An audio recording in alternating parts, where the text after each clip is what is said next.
Welcome, what's up, y'all? Welcome to Urban Exegesis Studios, another live short shot for you. Today we're talking about the original the rock dance scene, the DJs, the mixer, and how that all connects to hip hop culture. Please go ahead and share this on your social media platforms as we get ready to get it in.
And we are live. What's going on, y'all? What's going on? What's going on? What's going on? Let me get myself together. Let me make sure my banners are there. There we go. So I'm just waiting for some people. Today is going to be a very objective conversation. Very objective. I'm asking some serious questions about a lot of things today. And so I would love to hear your thoughts, and we'll put those thoughts on the screen. Um, so we're gonna definitely talk about that. I've invited my good friend Frank Rojas to join us, not live, but to join us in the chat. And so we're going to have that conversation.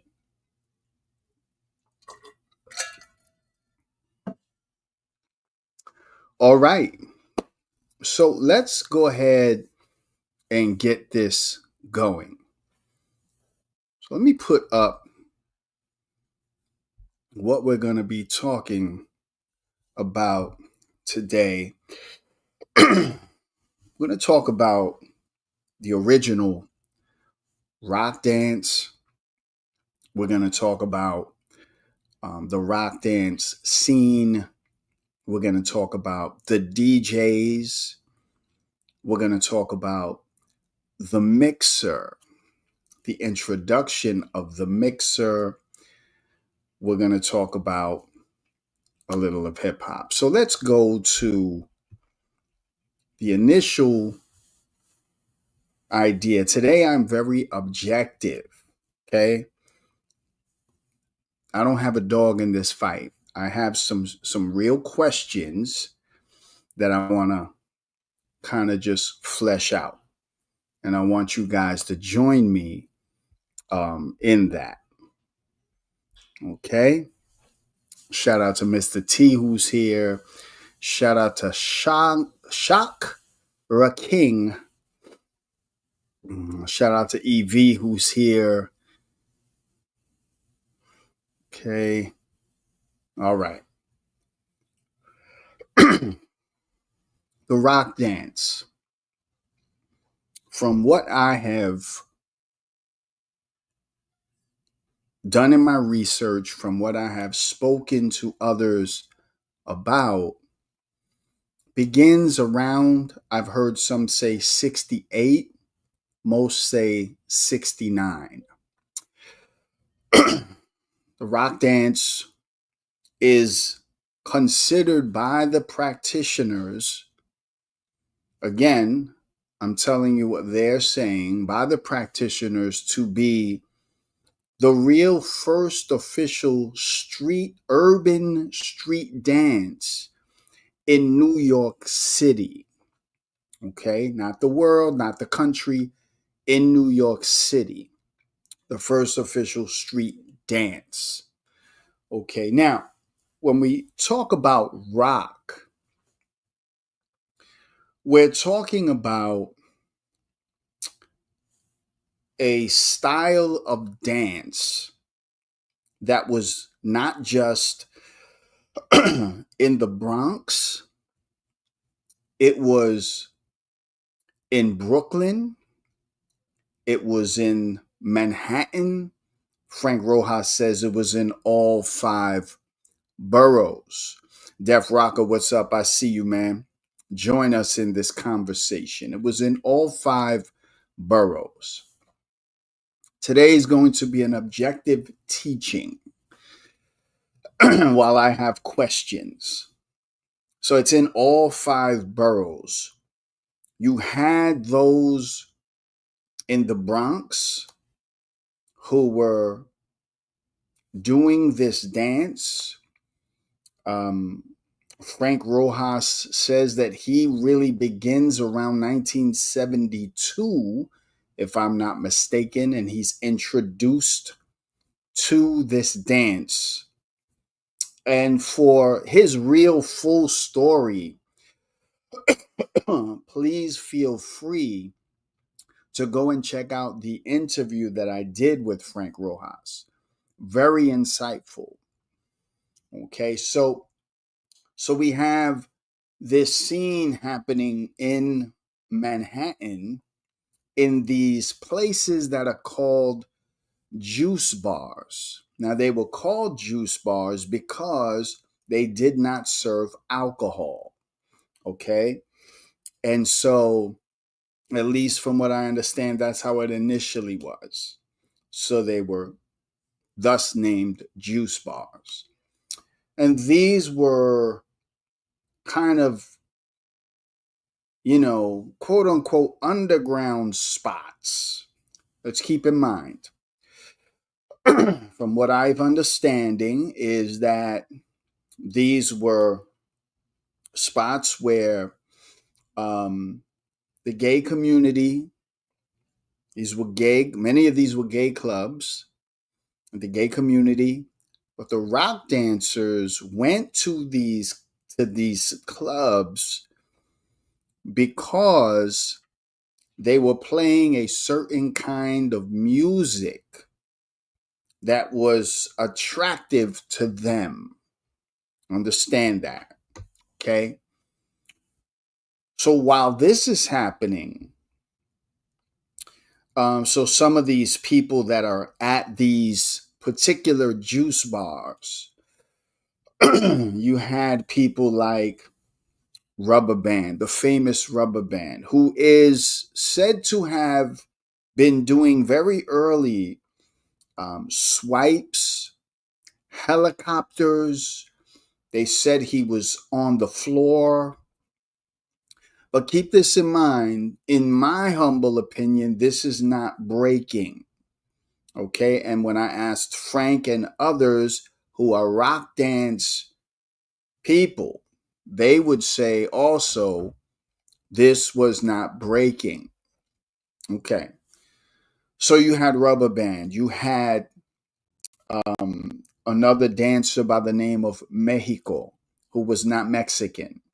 From what I understand, he was a Puerto Rican.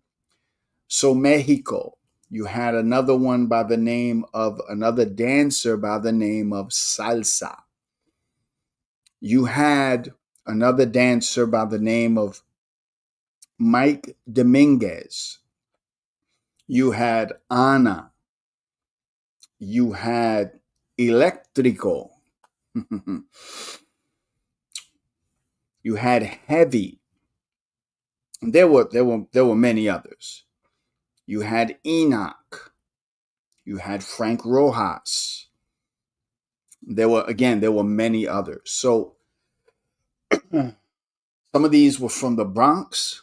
Then you had a scene that was happening on 90th Street in Manhattan. What's up, Hits? Pleasure to have you, my brother. Tri Media in the building. Hits, we're just going through a very objective view on rock dance history, the DJs, the mixers. You as a DJ would appreciate this. Hits. So you had this scene happening in these juice bars. This is, you know, so again, remember what is being told to me is that this particular dance style begins in 1969. And in the 71, there is a scene budding. So while you had these guys that I mentioned, you also had a group of individuals that were from 90th Street in Manhattan. Okay. Now, some of these clubs, again, these juice bars, as they were called, again, you had other places, these basements, these where they would hold these hooky parties. And you had DJs who were playing in there. And you had a lot of rock dancers going to the hooky parties. We'll talk more about Central Park a little bit later. So, in these clubs, you had the DJs. The DJs such as Francis Grasso. You had Alfie Davison. You had Nick Ciano. You had Mancuso. The proteges of these DJs were people like Jelly Bean Benitez, were people like Larry Levan, and others. It has been said that Disco King Mario would show up to places like the Footsteps and the Abbey and be around the booth when Alfie was playing. And again, so understanding that many of these clubs were gay clubs, but it does not mean that the rock dancers were gay. They went to these clubs because of the music that was being played. Okay. Now, you had again Francis Grasso. So they were playing this obscure music. Now, Pinky Velasquez in our interview. Now, Pinky Velasquez was another DJ who's playing at a club called the Ipanema. Now, the Ipanema was again another spot where these rock dancers were going, right? There was also another spot in the Bronx. So the Bronx had a place called Atmosphere by Scales. It had the 310 and a half. And there were other spots. And again, I'm being very objective today. I'm just reporting, but I'm also going to be, I haven't started asking the questions, but I'm going to be. So I'm glad Hits is here. I'm glad there's some DJs here so we can talk about this because I have some very pertinent DJ questions. So now we have these places and they're playing this obscure music. Now, back to Pinky. Pinky would say that they would start, the DJs were getting many of these records from record pools. Okay, these were either promotional copies. These are records that you did not hear on the radio. They were very obscure. Okay, and initially you could not buy them in the stores. And so the records were being given away by record pools. Okay, and so Pinky talks about some of those records had extended versions of those records. Okay, now we're talking about records like, we're talking about records like Jimmy Castor's Just Begun, which was said to have released in 1972, but Pinky has shown me his again these not for sale copies of the original It's Just Begun, which was actually put out in 1970. Okay, and he showed me his copy. So It's Just Begun was being played. You had, of course, James Brown's Give It Up and Turn It Loose. You had Baby Huey's Listen to Me. The Mexican by Babe Ruth. And many of these kinds of obscure records that we associate with the later scene of Herc, Flash, Bambaataa, Mario, the hip hop DJs. But these DJs were playing these records in these juice bars, in these places for this specific audience that called themselves rock dancers. They called the dance rock. Okay? Now, many of these, 95% or maybe more, and again, this is just me speaking to the practitioners of this particular dance, were of Puerto Rican heritage. There were African American rock dancers, but many of them were of Puerto Rican heritage. And so even around Bronxdale in the Bronx, from where Frank Rojas would hang out, there were rock dancers in Bronxdale. There were rock dancers around Bronxdale. There were rock dancers around Burnside. It was all over the place, right? So you saw these particular people. Again, we mentioned a place called Atmosphere by Scales. And that was a spot, and I believe the brother's name who ran the spot was Jimmy Sims. If Frank is here, he can correct me. But I believe his name is Jimmy Sims, and he was part of an organization that was helping the Black community. And when they first opened, Cuddy is a very important figure in this because Cuddy was a black spade. And Cuddy was actually a martial artist who was very close friends with Disco King Mario. Anybody in the Black Spades knows who Cuddy is. Well, Cuddy was close to Atmosphere by Scales. And Cuddy brought in the dancers who were rock dancers. They would have rock dance contests at Atmosphere by Scales. So these particular spots, right, are playing this particular style of music, and these dancers are dancing this specific style of dance. Now we move to Brooklyn, okay, because I've been asking these questions to myself, to be honest with you.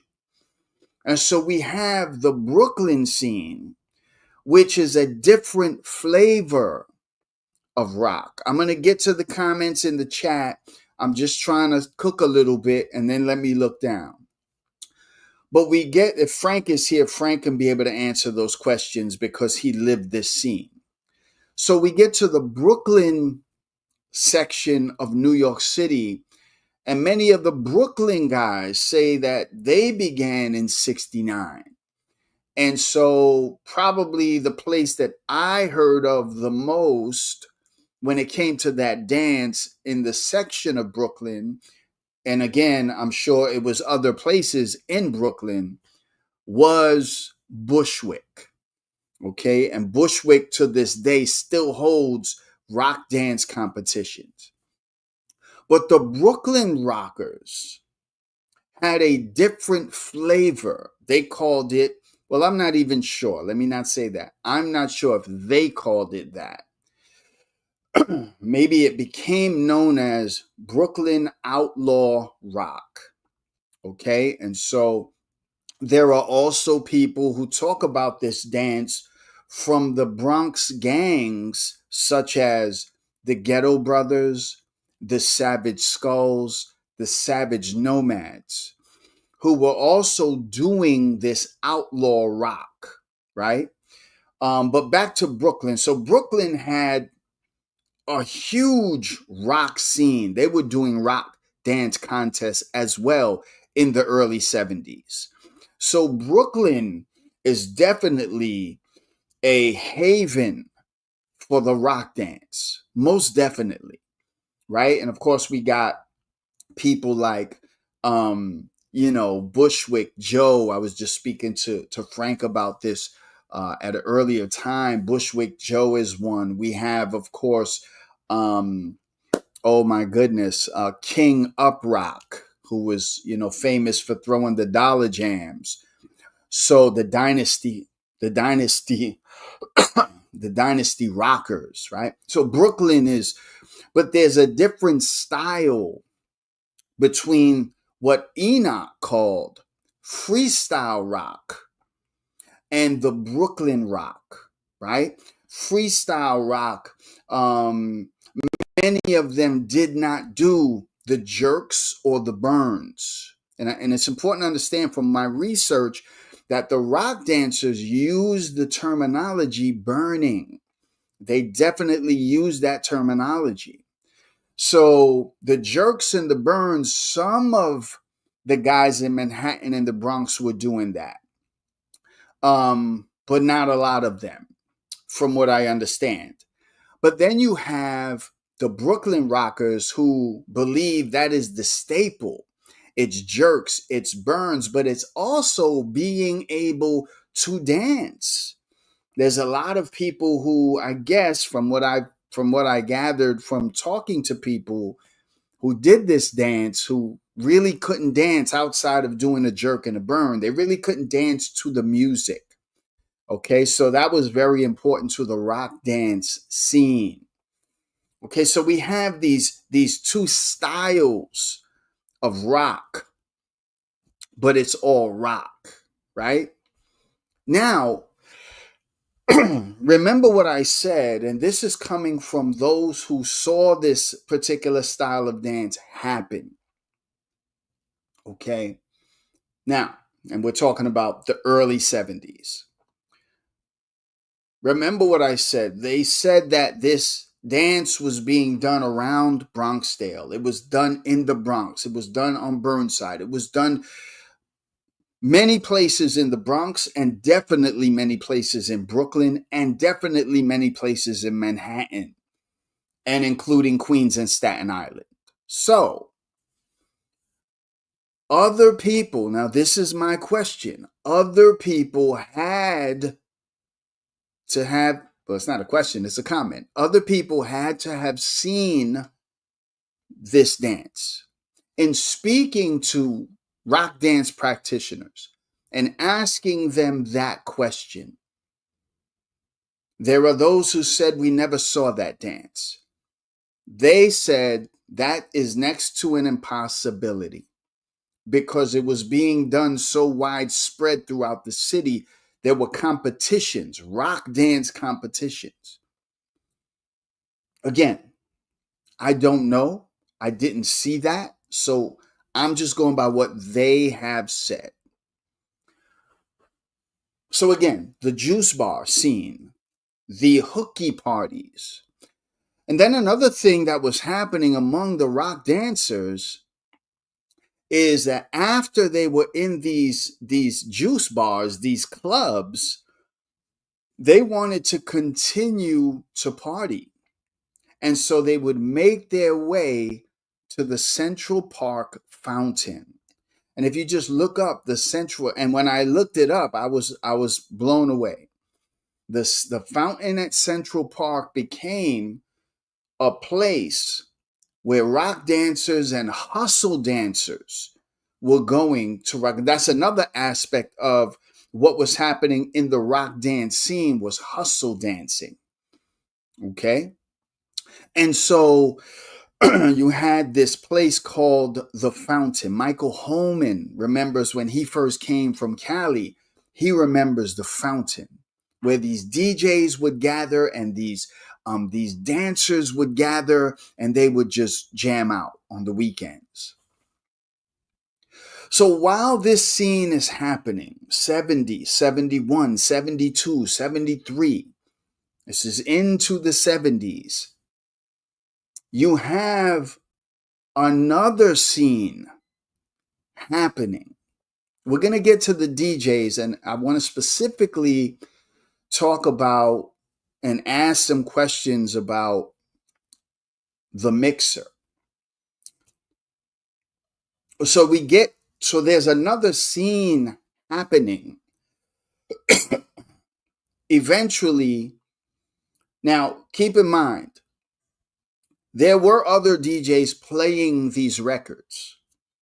Okay, we mentioned these DJs for the rock dancers. There were other DJs playing these records, but they were just playing these records. From what I understand from Frank and others, is that the DJs such as Grasso and Alfie Davison and Mancuso and Ciano, they were actually extending these records, but not in the same way that we think of when we think of extending breaks. This is my conclusion. I definitely believe, because I've read on it and they've told me that that's what they saw.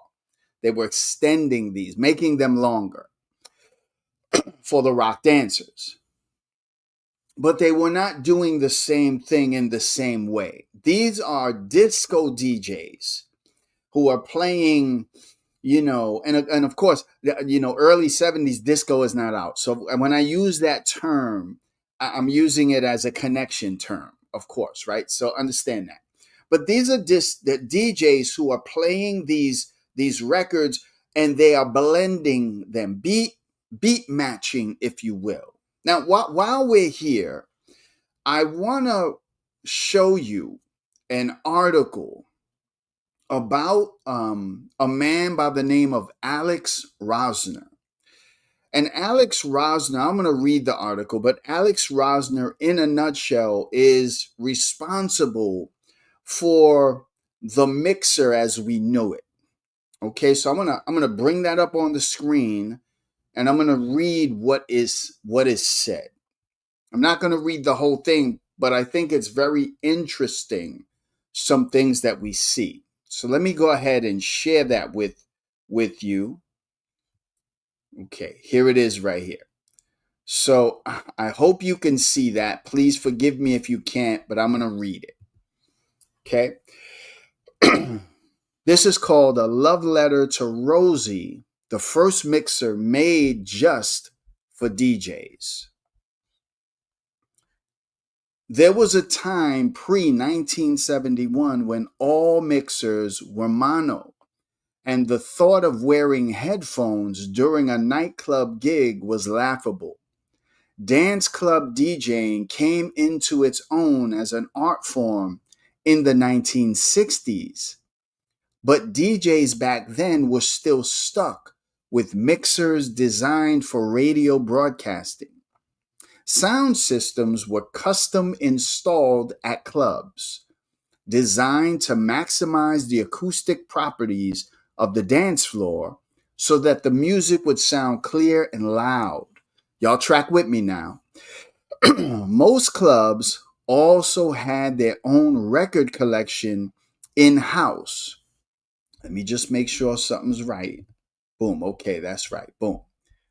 In-house. Crate digging didn't become a key component of a DJ's individual identity until hip hop strolled up to the New York scene a few years later. Rosner, Bozak, Grasso, and the New York scene. Rosie was invented in 1971. It was small, simple, and supposedly rugged enough to handle having a Coke dumped on her face. Her test for ruggedness is mentioned at the end of this interview. And it's a great read if you're interested in acoustics and sound system design. Rosie was DIY'd by gearhead and audiophile Alex Rosner of Rosner Custom Sound. His friend Louis Bozak later picked up on the idea and had Rosner help him design a DJ mixer that could be marketed publicly. So this is a picture, guys, of the Rosie mixer. Now you can see there's a switch, mic on, mic off. There is a cue, turntable 1, turntable 2. And then there is not a crossfader.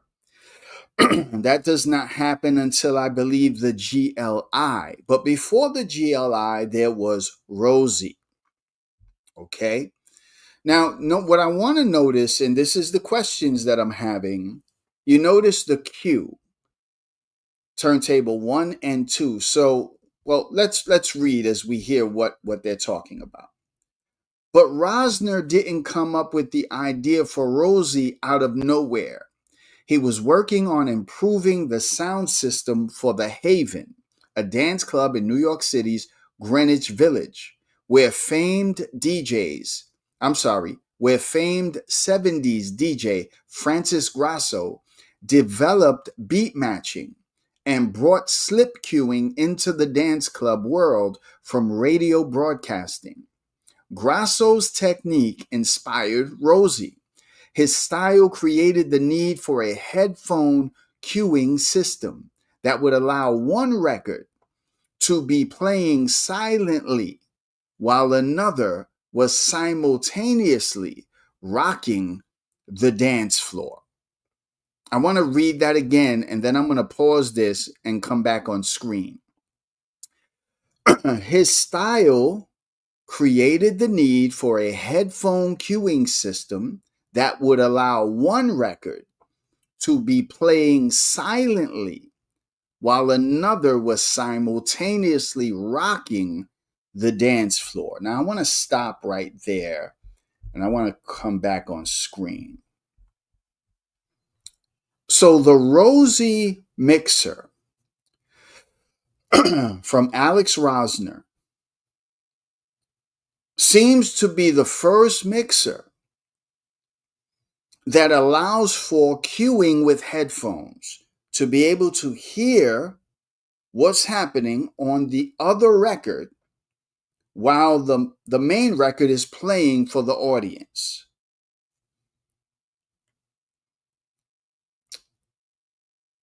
When I listen to Grandmaster Flash, for instance, tell his story about how he developed the queuing system, where he took, and we're going to actually play a video with him explaining what he did.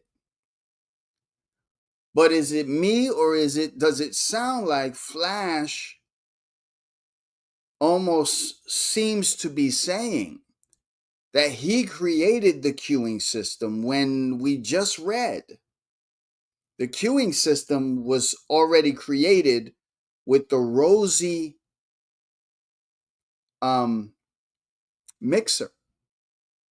Now I'm trying to understand this. Here's what I'm not suggesting. Again, I'm being objective today.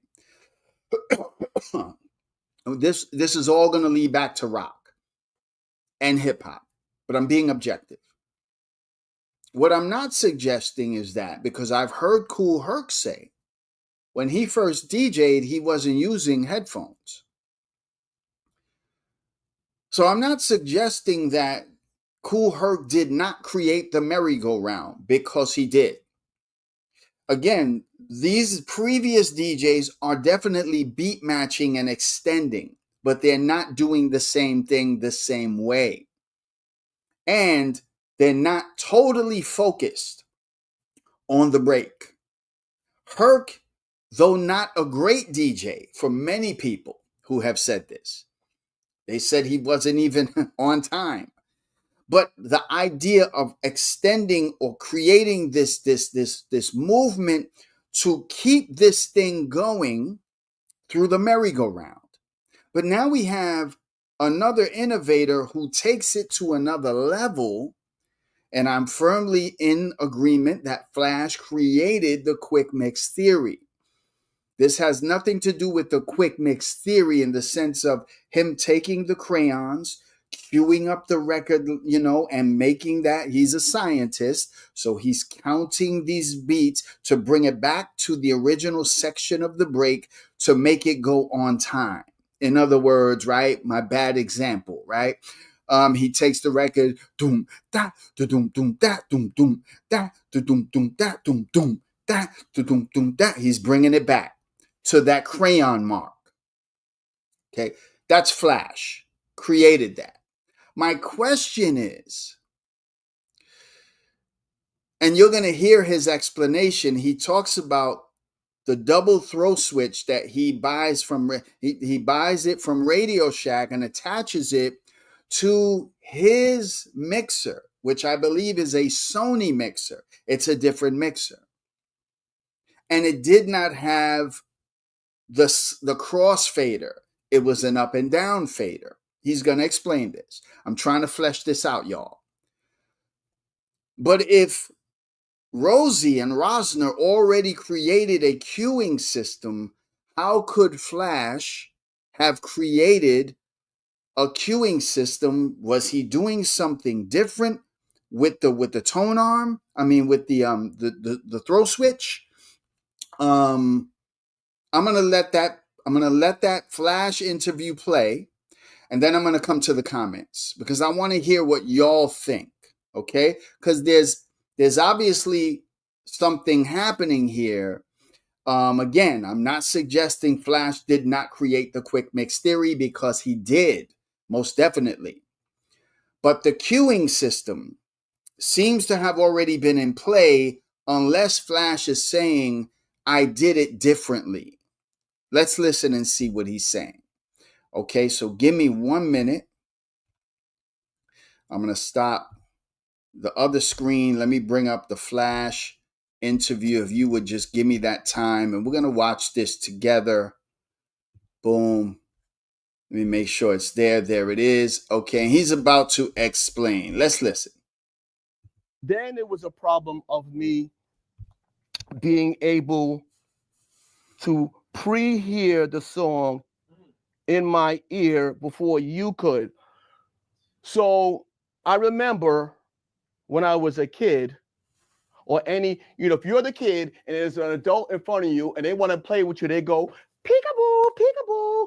And so I use that as my title for what is called queuing, but I called it the peekaboo system. So the peekaboo system was this. I went to Radio Shack and I bought what is called a single pole double throw switch. Single pole double throw switch is this. When you activate it to the left, whatever is wired to that particular side of the switch will become active in your ear. And if you push it that way, vice versa. So what I did was I took the jack of the turntable and I cut it. And I put a third jack on it, a third wire, and I ran that wire through the left side of the switch so that when I click it over to the left, I'll hear it and you won't. And I did it to the right side as well. And then the output of the single pole double throw switch, I ran that to a small 8-10 watt amplifier, just enough to drive the headphone. So that when I was playing those super short beats that I was talking to you about, Ebro,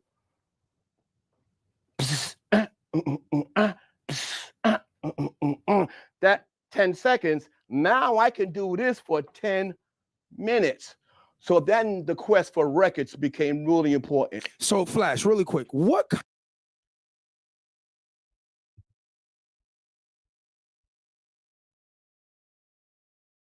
Okay. So guys, you just heard what he said. It sounds a lot like the Rosie mixer that Rosner created and Grasso was doing. Let me hear what your thoughts are, because what am I missing? Again, I'm not questioning the quick mix theory.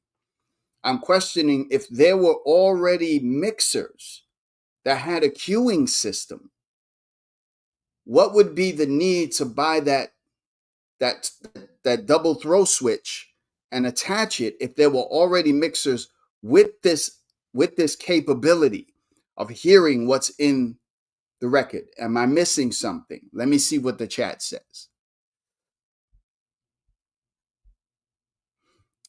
Okay.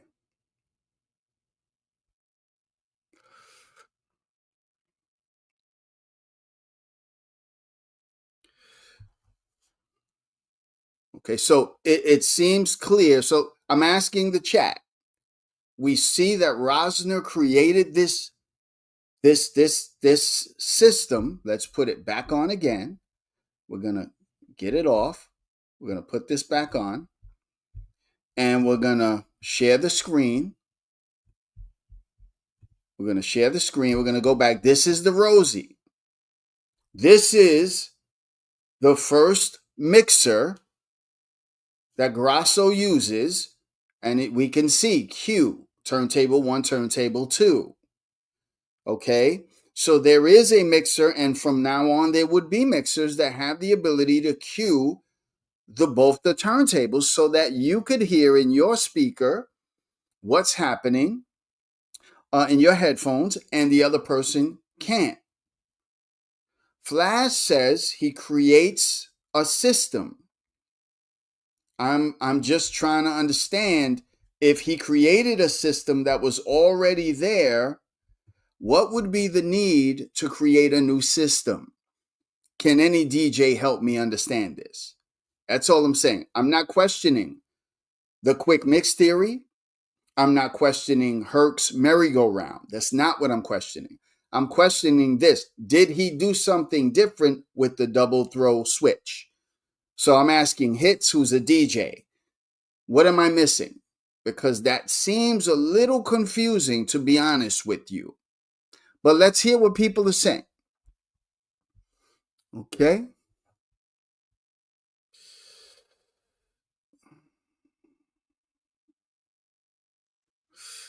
Let's see what people are saying. We're just asking the question. I just read you what happened. All you have to do is look at Alex Rosner. Now, this is not fictional. This is what happened. But I'm trying to understand. Let me rephrase it. I'm trying to understand how, if Rosner creates this particular mixer. He creates this mixer, which you can clearly see has a queuing system. But Flash says that he goes to Radio Shack and buys a double throw switch so that he can hear in his headphones something that the audience can't, when this Rosie mixer was already doing that. I'm not sure what he needed to create. So maybe I'm missing something, and that's okay. Remember, today I'm being objective. I'm just being objective. Just answering. We're going to get all of this ties in to rock and what we're talking about. Okay? So let's see.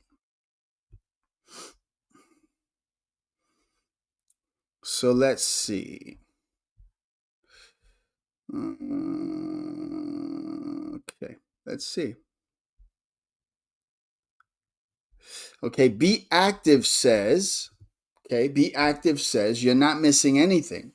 Flash did create the quick mix theory, but he didn't invent the queuing system. The Rosie is the first. That's what it would seem, Beat Active. Yeah, that's what it would seem to me. Let me get back on screen here. Let's see. What is anybody else adding something? Okay. So Chill Daddy says Flash is the first true hip hop DJ. Yes, I would say Herc is the first. Well, I understand what you're saying, Chill Daddy. Flash is the first true hip hop DJ where he's perfected this theory, right? So I get that. Definitely.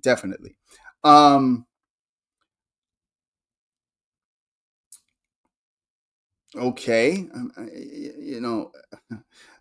These are the kind of comments I don't understand. We're having a healthy conversation.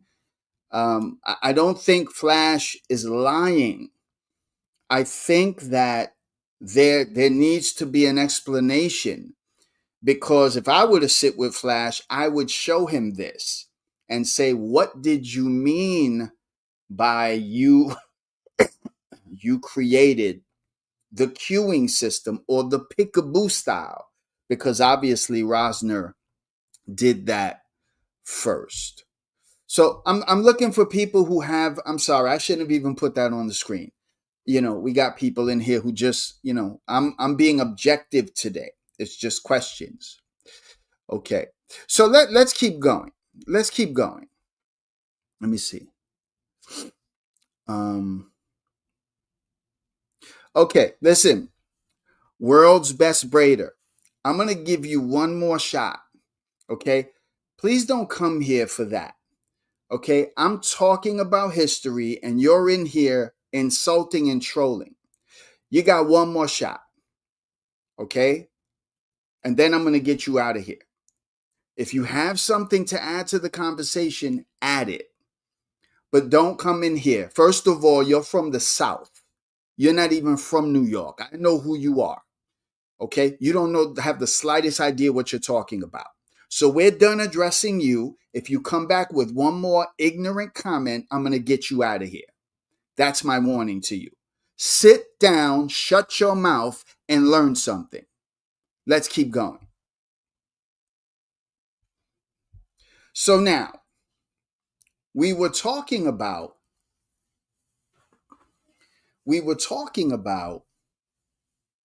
the rock dance. We were talking about these DJs. We talk about this mixer that's introduced that now allows the queuing system. Let's go back to the article. And let me go back to the article because we left off at a certain place. Okay. Boom, boom, boom, boom, boom, boom, boom, boom, boom. Okay. It was here. Rosie, I don't know where you were. Okay. Okay. Here's where we left off. Grasso had already been beat matching at his previous gig at the Sanctuary 2, without headphones or a queuing system. While one song was coming to a close, he would drop the needle on the second record, having already memorized the precise spot to place the needle. Knowing both records well enough to have already decided that they mesh, Grasso would blend two records together longer than any other club DJ would dare. But he was confident in his skills, and it showed. Grasso became something of a celebrity in New York City and opened up his own club for a few years. He's now thought of as the father of club DJing, the pioneer of continuous dance music. Now it goes on to talk about Rosie, the unsung hero of stereo. The sad, weird truth about Rosie was that Grasso didn't really need her new features, and in the end, didn't really use the headphone cueing system that made her famous. When Grasso left the Haven Club a few years later, Rosie stayed behind and made it easier for new DJs to work within Grasso's style. And that's a flyer of the Haven. And the headphone cueing system Rosner developed made it possible for a growing crowd of aspiring club DJs to keep the continuous music going. Wow. I mean, it is what it is. That's history, right? So it's with these DJs. And by the way, Alfie Davison is African American. Okay. But these DJs, and by the way, Alfie Davison was known as the top tier. Okay. But it's these DJs who are playing these songs, these obscure records that hip hop would later use and label them the B-boy anthems. Okay. This rock scene. Now there's another scene happening with a DJ by the name of Kool Herc. And his beginnings as a, personality would begin at the 1520 party in 73. Of course, he was known before that. But there is a scene happening. And it's really not at the 1520 party. Okay, let's understand that. I'm getting somewhere because I'm making connections and I'm asking questions. So at the 1520 party, it gets big. He has to take it in between the buildings on Sedgwick. That gets too big. He has to take it to Cedar Park. Cedar Park is too dangerous. People are getting stuck up.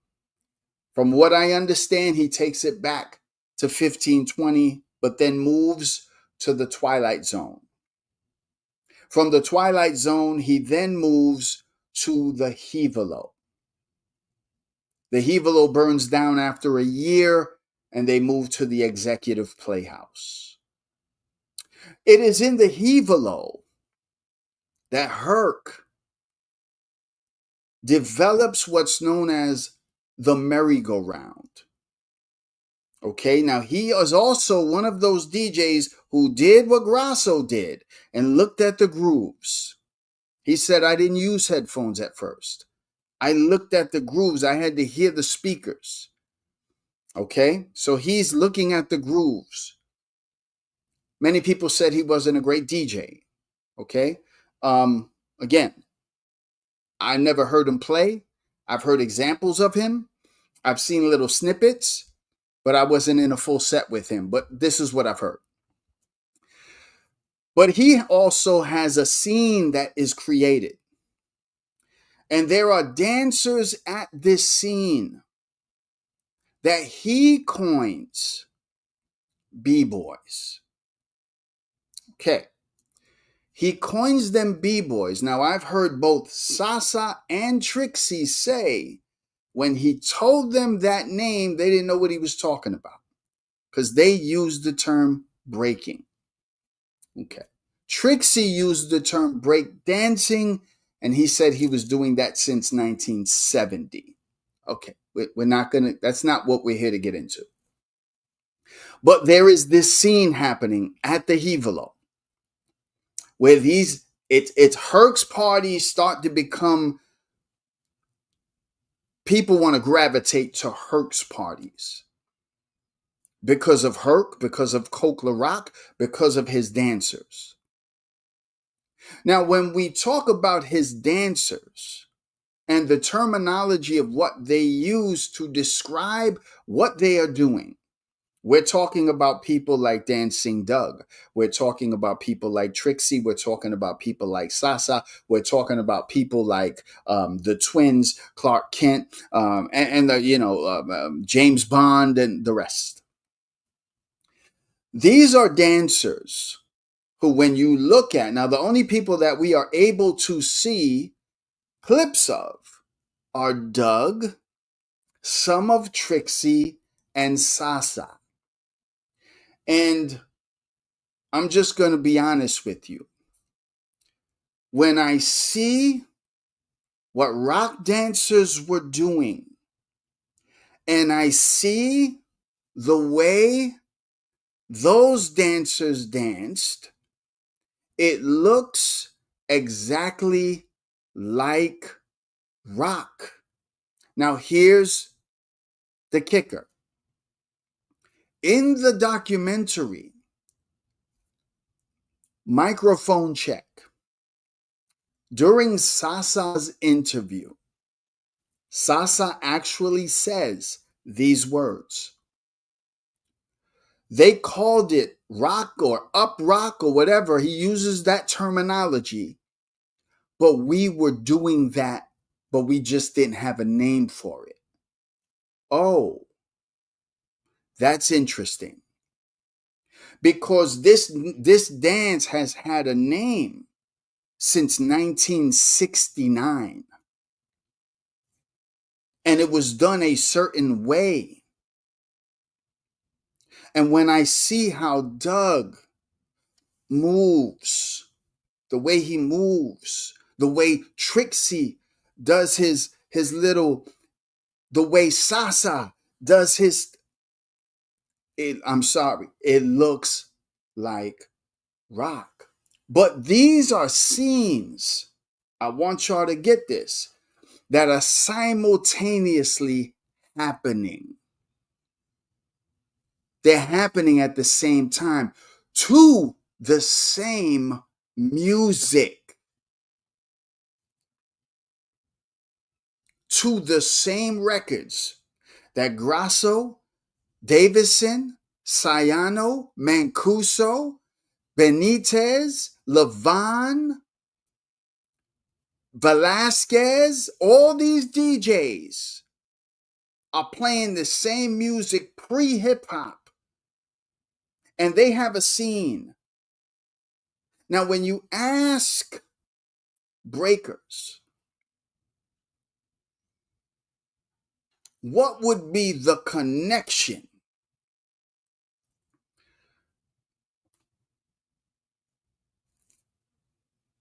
between what you are doing and the past? And these are people that I have asked personally. They would say it's rock. Again, this makes sense. I personally think that Herc's dancers were doing rock, but they called it burning, which is what rock dancers called it anyway.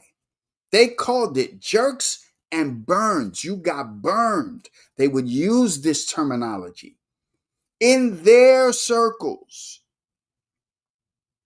Okay? So, when we talk about this scene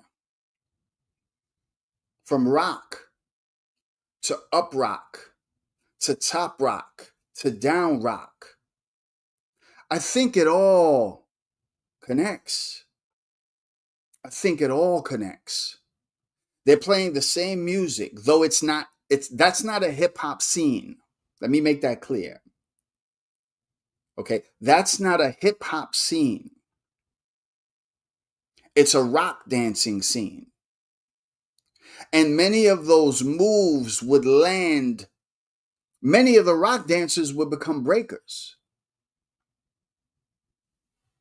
Okay? The dancers from Herc's parties, many of them would become breakers. You got to understand the longevity of many of those dancers was short-lived. Okay? So I'm saying, as I think about this, that the scene that's happening, because Herc is definitely hip hop. Herc is the father. So he's hip hop. No doubt about it. So his scene is hip hop. I'm talking about the Hevelo. Now, what his dancers are doing, they're calling it burning. Now, make no mistake about it, I do not believe Trixie was the first breakdancer. I don't believe that. You'll never convince me of that. But what I do believe is that there was a scene that was much like the rock scene. And when you look at it, it almost intertwines the mixer with the cueing system, the same records, the dancers dancing to these breaks in these records while these DJs are extending this by beat matching, not cutting.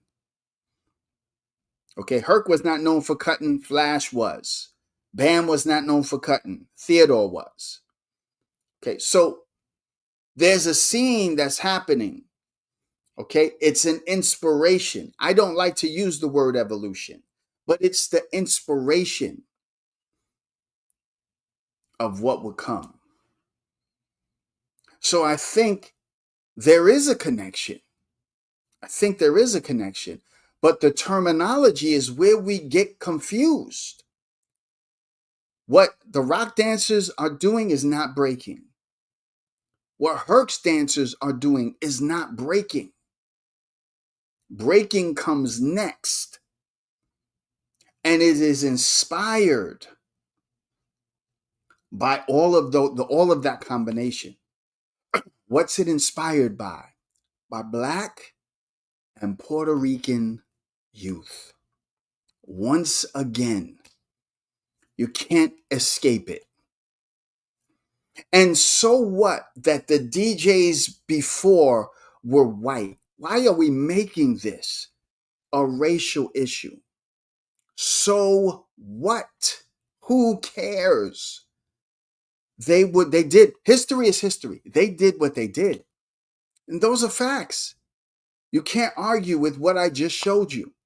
Alex Rosner, there's videos of him talking about what he did. Just look him up.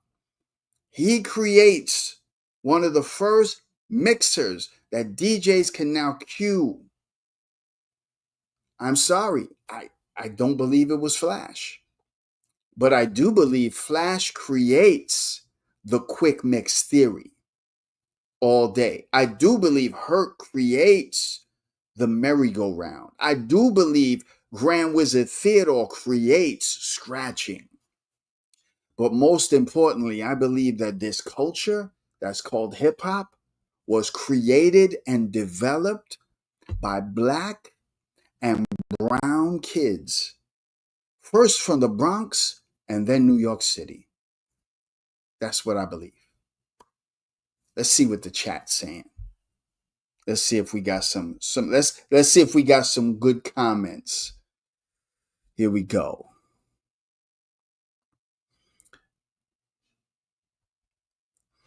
All right, hits. So hits, I'm curious to think, and I hear you, brother. I hear you. We've already been through this discussion. I hear you, and I respect your opinion. But hits, what do you make out of? Let's talk about the DJs. Hits, what do you make about Rosner's mixing and cueing system? But then hearing Flash, it seems as though he's saying this, hits, that he created the cueing system. What do you think? Curious to hear your thoughts. I'd love to go back and forth because you are a DJ. I can't type that much. Laugh out loud. In a nutshell, what do you do you believe Flash created the queuing system? based around what we just saw. Yeah, and I hear you recollect. Why did they say Flash invented the crossfader? Yeah, I don't know, man. I don't know. He did not. Now, what Flash did do, well, we're gonna look for that. Let's look for that because Flash does do this. Um,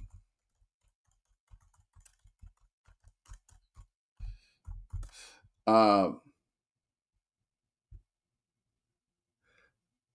let me see. Flash does create a mixer, and yeah, I believe it's called the Transformer. Yeah, I believe it's called the Transformer, but I can't find it right now. But I do believe Flash does create a mixer. Let me see if he doesn't create the mixer. He creates his own version of a mixer, and I think he called it the Flash Former. Um, yeah, that's later on. Definitely hits. That's later on. That most definitely, most definitely. So hits. What are your thoughts about Flash and the queuing system? Do you believe he created the queuing system? According to this, just and again, unless he's saying something that we're missing as to how he did it that was different, I'm not sure, but it does seem like there was already a queuing system. Just plug in and you can hear what's here and you can hear what's here. Maybe he's talking about the way he's cutting I'm not sure. I'm not sure. No, he says no. I got you. I got you. I got you. Flash did. Respect. Respect. Yeah. Yeah. But I think that Flash, yeah, he's been credited with creating the Q, the mixer, and he didn't create a mixer. He created a version of a mixer for himself. And I used to see that in audio stores. But also, he definitely created the quick mix theory, and that's definitely something that he creates. In fact, why don't we do this? Why don't we, yeah, let's just do this. Let's watch. Let's see a little bit more of Flash explaining his his theory. Let's see if we can, let's hear that. Kind of nerding out were you doing to even know what a single pole, double switch, whatever was, and the wiring? Like, who were you as a kid to even know this? I grew up extremely poor, and I always had a fascination.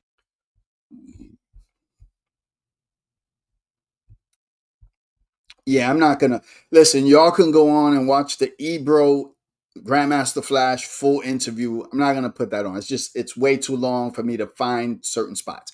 So let's continue the conversation. Let's continue the conversation. Frank Rojas says, "You getting down, Doc?" Telling an unknown, very powerful, pertinent story. Yeah, I think again, I think there's more connection. I think there's more that we have in common than we have apart. And that's just what I'm seeing. I'm just seeing that, right? So there's these scenes happening, and is it coincidence that they're playing the same records? Is it coincidence that I don't think so. I don't think so. But I appreciate your comment, Frank. Let's see. Okay.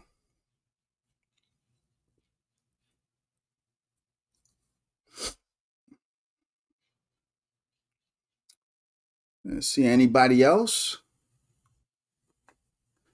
Anybody else? Anybody else? Yeah, so world's best braider, you're out of here because you just want to be ignorant and you don't know what you're talking about. So that's the first thing. That's the first thing we're going to do. Okay. Recollect says because it all has the same source. Okay, so Francis Grasso got this from where? He's the first to do it. Where'd he get it from? Name that person. See, for you, it's race. It's not history, it's race. I'm talking about history. I'm not even going there with you. Let's go.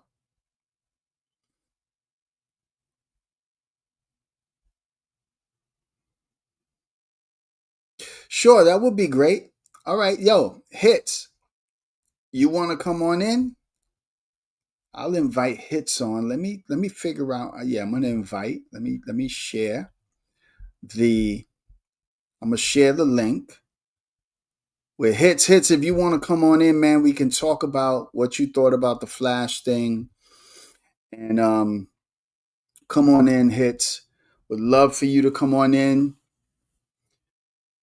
Right, hits, come on in. Left you that. There you go. The link is there, my brother. Go ahead and come on in. Come on in.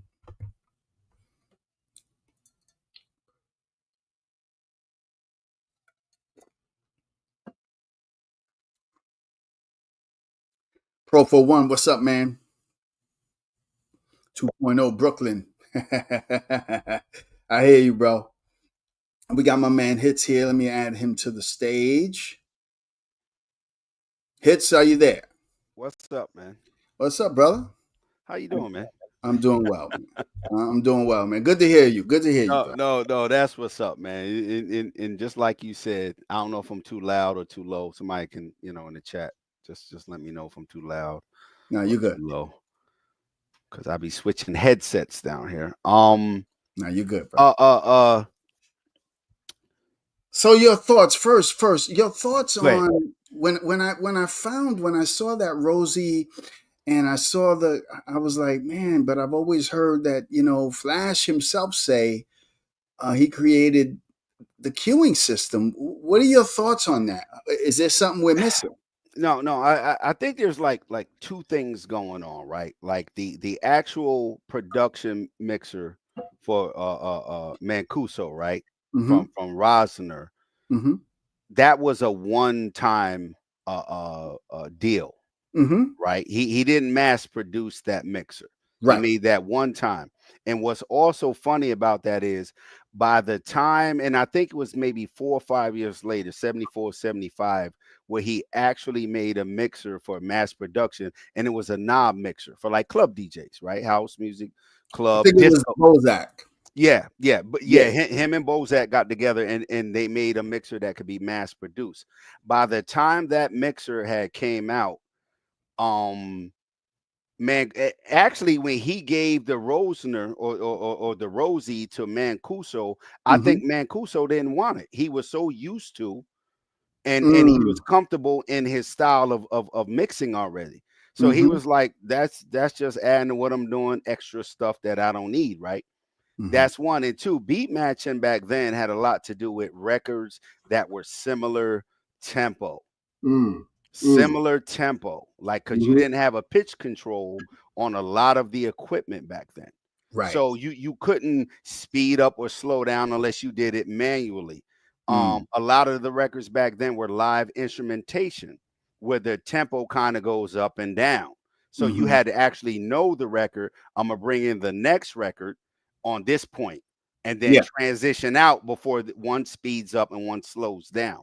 So you Right. have that technical ability and ear and knowledge of the records. When like you just couldn't take nowadays you could take anything, literally anything. Right. Right. Dr. Right. Cologne, you could take anything from 80 beats per minute to 180. I could show you on the decks, right?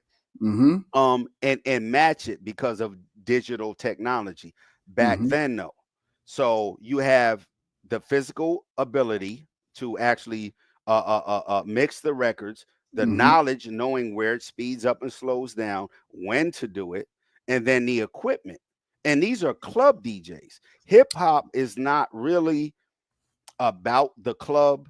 It's not Mm-hmm. really about what's popular. It Mm-hmm. wasn't and I'm talking from the DJ standpoint. It Right. wasn't real because you couldn't afford it. First of all, and DJing is the most expensive part of DJ. I think me and you talked about this. I mean, of hip hop. Mhm. You could break dance anywhere. You could write down a Right. 99-cent notebook. You could go buy a $2 can of paint or some markers and draw, your graph book on the wall. DJing, Mhm. nah, you need equipment. But That's right. as Mhm. far as Flash goes, that was debunked. I think KRS-One made that myth like super popular, that Flash created the crossfader. Right. The actual first crossfader, I think, was on a GLI. The GLI, yeah. Yeah, like Now, 30. do you remember, because you're a DJ, do you remember the version of the mixer that Flash put out? I thought it was called the Flash Former. Yeah, no. The button on it was instead of a switch, like a toggle switch, he Right. had a button that you would press down that would, have the music come on and all. That I guess he thought would be easier. Somebody said in the chat that it was a rain. Let me look real quick. Let me look. I'm gonna Yeah, try and bring it up right now. Try rain or Newmark. Like, actually, Mhm. if you put in Flash Former, let's put in Flash Former. I got it right here. I got the image right here. Okay, go ahead. Let me look. See, Is that it? That's a Gemini. No, that's a transformer. Flash Former. Yeah, that's a separate device, right? Okay. For my Okay. actual DJ mixer. But they also had it built in. That looks like it. Yeah, Is this one like it? it would have two little square buttons on the side. Because I'm trying to watch your image instead of Google. But yeah, it was built into something. Okay. Okay. But no, the crossfader is GLI. Rosner hit his, and that's why when you put up the image of the Rosie, it looks so primitive Yeah, of because it course. was a one-off. Mm-hmm. And it was an actual headphone queuing system that he used the technology to make a stereo rig. You didn't even have stereo like No. back like 60s. Right. Radio broadcast equipment, public broadcast equipment. It wasn't even like a lot of that stuff wasn't even in stereo. But Rosner did that for Mancuso real quick, and by the time Mancuso got it, he didn't need it, didn't want it. And then a publicly available version was never of that Rosie mixer. If you look at the Bozak was the publicly available mixer. Is Yeah, that the Bozak? yeah. And Yeah. if you go back to maybe 74, I think it came out 74.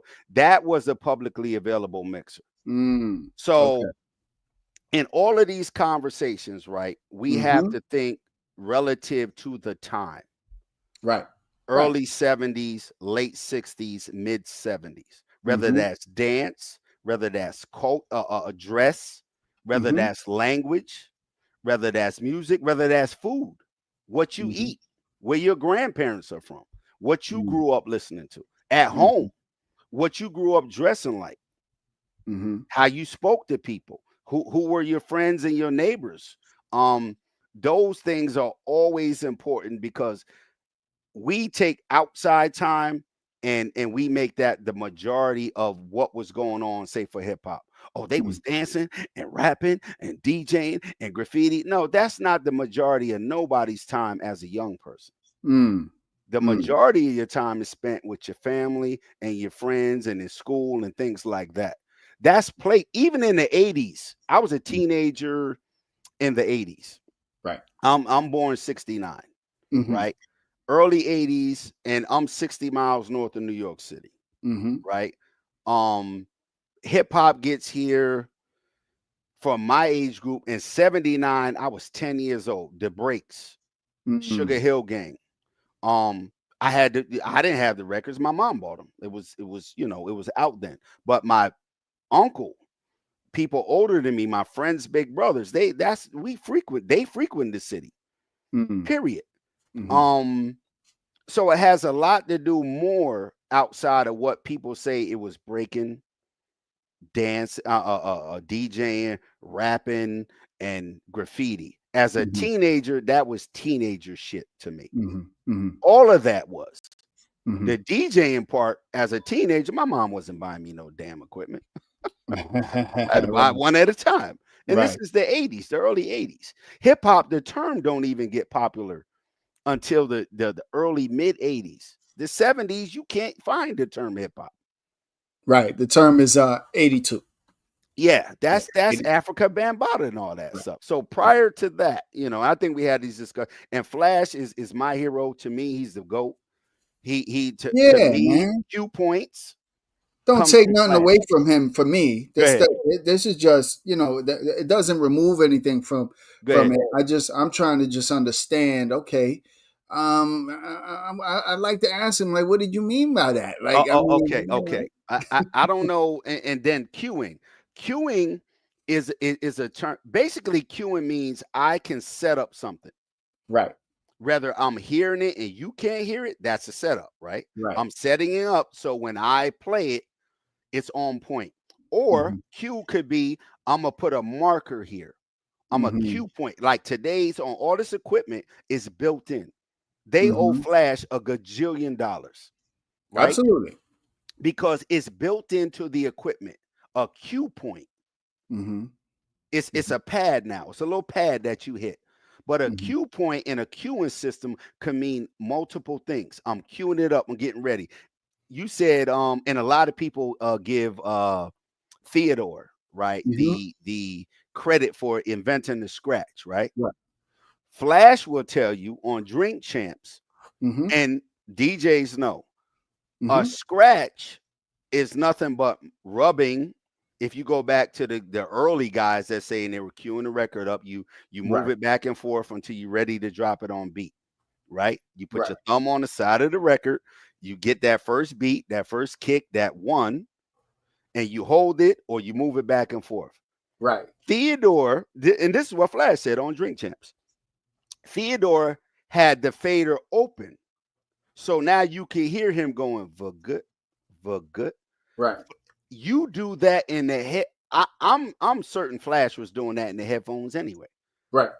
So scratching is basically what the people hear, what you were originally hearing in the headphones while you were queuing the record up. Good. Right.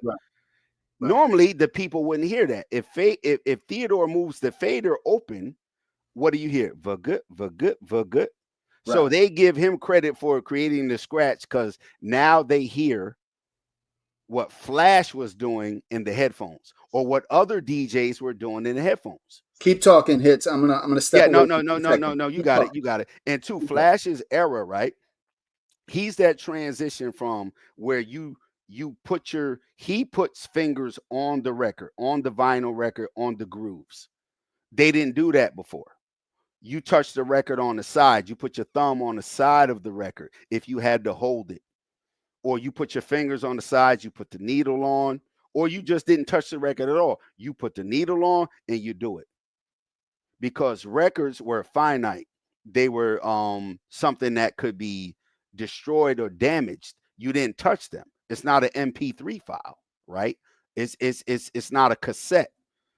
It's not a CD that you can copy. It's a vinyl record, right? So if you start putting your hands on it and dragging the needle across it, you're going to destroy that. So the guys who came before Flash didn't want you touching their records like that. So what Theodore did was what they all were doing, possibly in the headphones, but you heard it as an audience, which was moving the record back and forth so you can drop it on beat as best as you could drop it on beat. So I think that's something else that came out. So when we're having these discussions about hip hop and popular narrative and myth and folklore, when we get to the technical side, and I think a lot of what Dr. Cologne is doing and attempting to do is get to the technical, realistic aspects of it, talking to people, getting their take on stuff, getting their background. I like history, I like music, DJing, all of that stuff. So we get to the technical part, and now that we have the internet and resources, we can look up some of this stuff. We can find out the beginning and the end of technologies. We can look at history, newspaper, and television videos and articles. Be active. What's up, Big Dog? What's up? Recollect. What's up, Mr. T? I'm here, What's man. up? Go Okay. ahead. I'm here. Yep. Yeah. No, I was just giving everybody a shout out. So it with the technology we have now, even far as research, we can Mhm. analyze things better. Yeah. But Flash, I have not Flash and Marley Marl, right? Mhm. You have people that can explain the creation of something, demonstrate it, and give it a formula.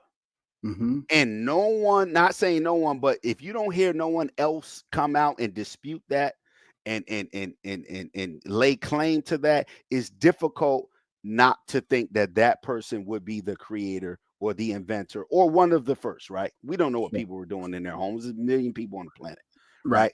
But if Flash can explain all the slip mat, no one came out and said, no, we was using slip mats. Right. Flash explains that. Cue points. No one came out and said, yo, we were using cue point. They were cueing the records, though. That's a fact.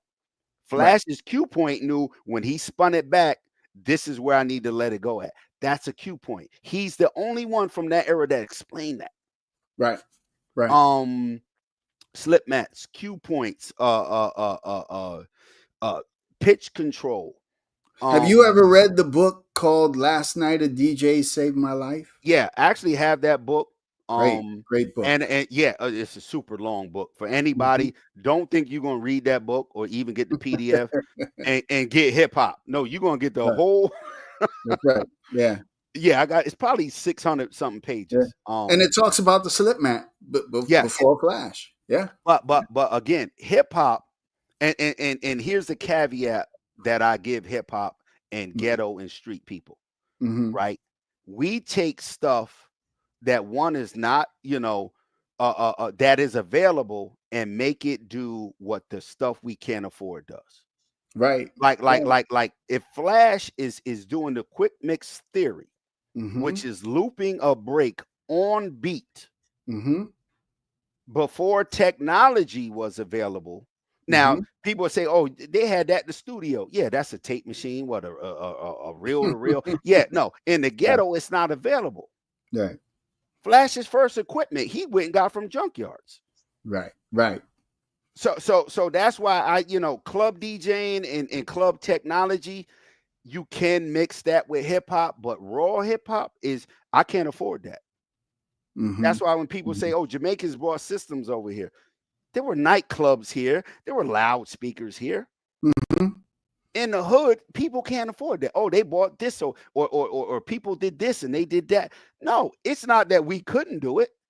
We couldn't afford it, or you didn't Mm-hmm. know about it. Yeah, Mm-hmm. and if these guys are it's going to pretend like you never heard that slip, man. I don't know what the hell, Who's man. this guy? DJ's getting credit for what Brooklyn did. Now, but see, I'm not saying things were, that's what I just said. Things were going on in different places. Mm-hmm. I'm just saying, if you don't come out and explain to me how, why, or what you did, Mm-hmm. I'm going to give somebody maybe a little bit more credit who can. Marley Marl Mm-hmm. is the one that I know of. I ain't heard nobody say nothing since different. That took a kick drum and a snare, boom, bap, and sampled them. Mm-hmm. In Mm-hmm. his time, people were looping records. What Flash Mm-hmm. gets credit for on beat in machines and Right. sampling music. Oh, let's take a sample of this. They would loop the sample. Mm-hmm. Marley Marl gets the credit for sampling a kick and a snare, a boom and a bap. From Mm-hmm. Impeach the President, I believe was the first song he used it for. But that was his until someone comes along and go, nope, I showed Marley Marl that. I showed Marley Marl how to, take a kick or a snare or a hi-hat and make it. No, Marley Marl gets the credit for that. Mm-hmm. Not in the public view, because it's built into these machines now. What Mm-hmm. Flash did and explains is built into what we do now. Mm-hmm. The Mm-hmm. slip mat may have been something, watch this, for Mm-hmm. what a disco DJ was doing, right? Mm-hmm. Or what someone saying is Brooklyn was doing. Mm-hmm. Flash said he used a slip mat, so when he spun the record back to what? Get to his cue point, it would let go on beat. You didn't have to push it. You didn't have to hold it. You didn't have to do none of that. Right. So I it's think, in yeah, conjunction, right? It's I in think it conjunction. all has to do with context. I Yeah. think it's like we said, these DJs in Manhattan earlier were extending, but they were doing it a different way. It's context. It's just different. That's all. I think the way Hold on, Shy Dinners. What I'm saying is, who's this? I'm Shy Dinners. I'm speaking in respect to what we do now in rap and hip hop and what turned out to be hip hop. Flash's use of a slip mat. Now remember, Flash said his original slip mat was felt because his mom was a seamstress. Right. My mother in the 80s worked at a company called American Felt and Filter. They dealt with felt. My mom could cut felt out for me in a circle. Felt. But this is the 80s, 10 years after Flash, right? His mom was a seamstress, so I think he said he used it silk or something like that, right? But the slip mat was used in conjunction with cue points and his proper quick mix theory. You can't spin the record back if it's not slippery. And he didn't say in his book he got slip mats from Pete DJ Jones, from Brooklyn people, from Herc. No, he didn't say that. I'm going off what Flash said, and more importantly, I'm going off what I want to hear what somebody else says. Let me do the other this. DJs saying, "Oh no, Flash got that from me," or we've been using them.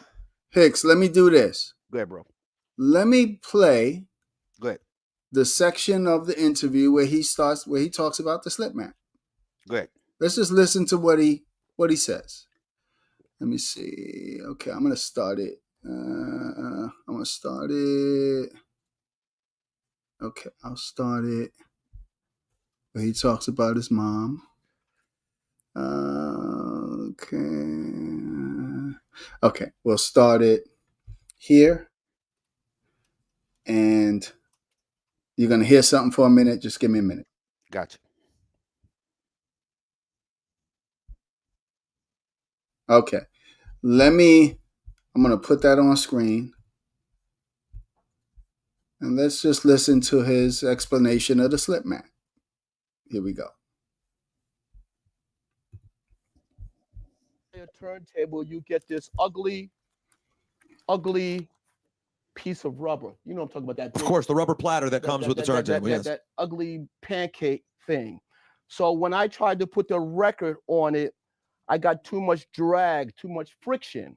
So what I did was, my mother was a seamstress, God bless her dead. So I knew what polyester, silk, rayon. I knew all the materials because my mom made all our clothes. So I went to the material store and I started feeling all these different materials. And when I got to felt, I touched it and I put it on. I put it on my fingertips. But the problem with felt was, if you have a piece of it, it's very limp. So what I did was I ran home and I got a copy of an album and I bought 2 pieces of the felt. And when my mother wasn't looking, I spray starched the felt until it became stiff. I called it a wafer.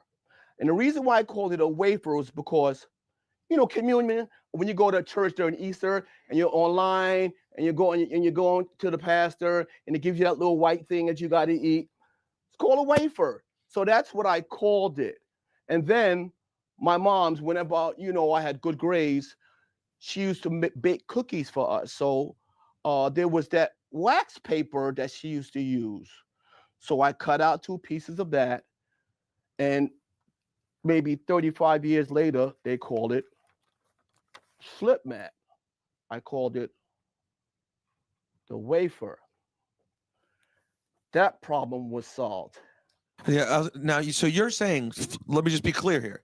You're saying, Flash, in addition to what you did for queuing and Well, he hadn't even got to the we queuing. haven't gotten there yet. He's But on no, but I'm needle and slip mat. But I'm just saying, so you're saying invented the slip mat. Absolutely. Okay, invented the slip mat. Absolutely. Okay. Absolutely. Wow.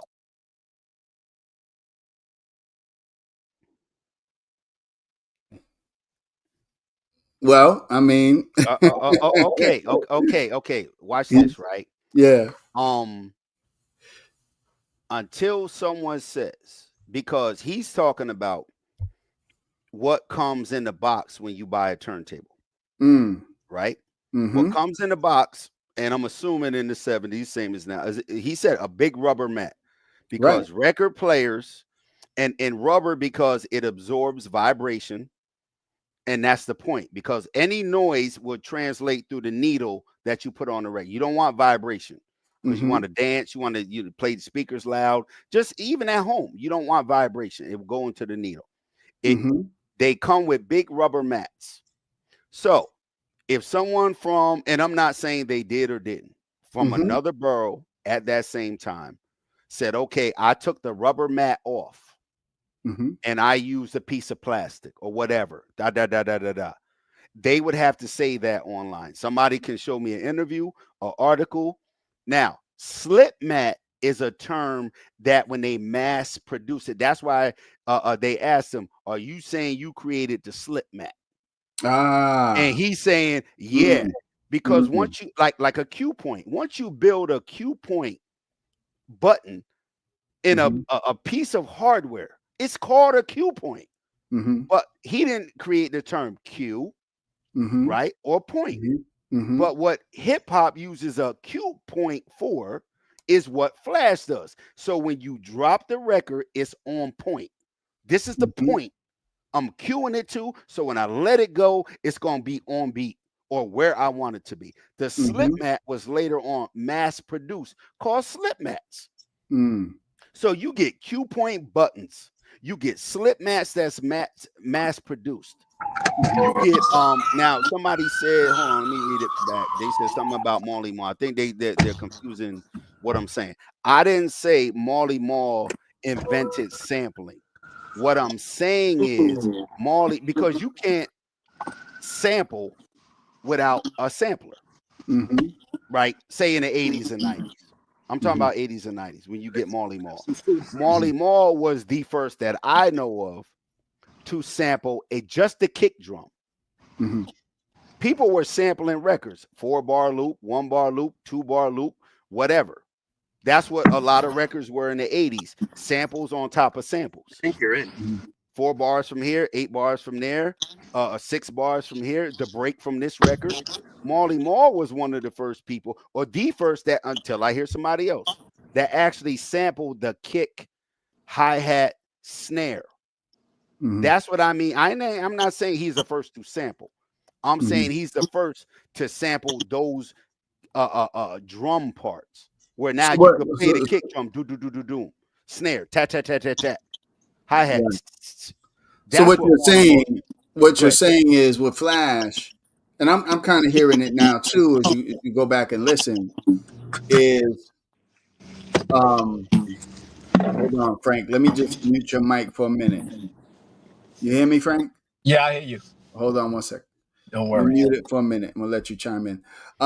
But so I think when he says he invented the slip mat, again, I think that it's important to understand what is he really saying, because in the book Last Night a DJ Saved My Life, I'm almost certain it's like those early DJs that talked about putting something under the record to make it smoother, and I can't exactly. But hold on. Let's just think about it in context.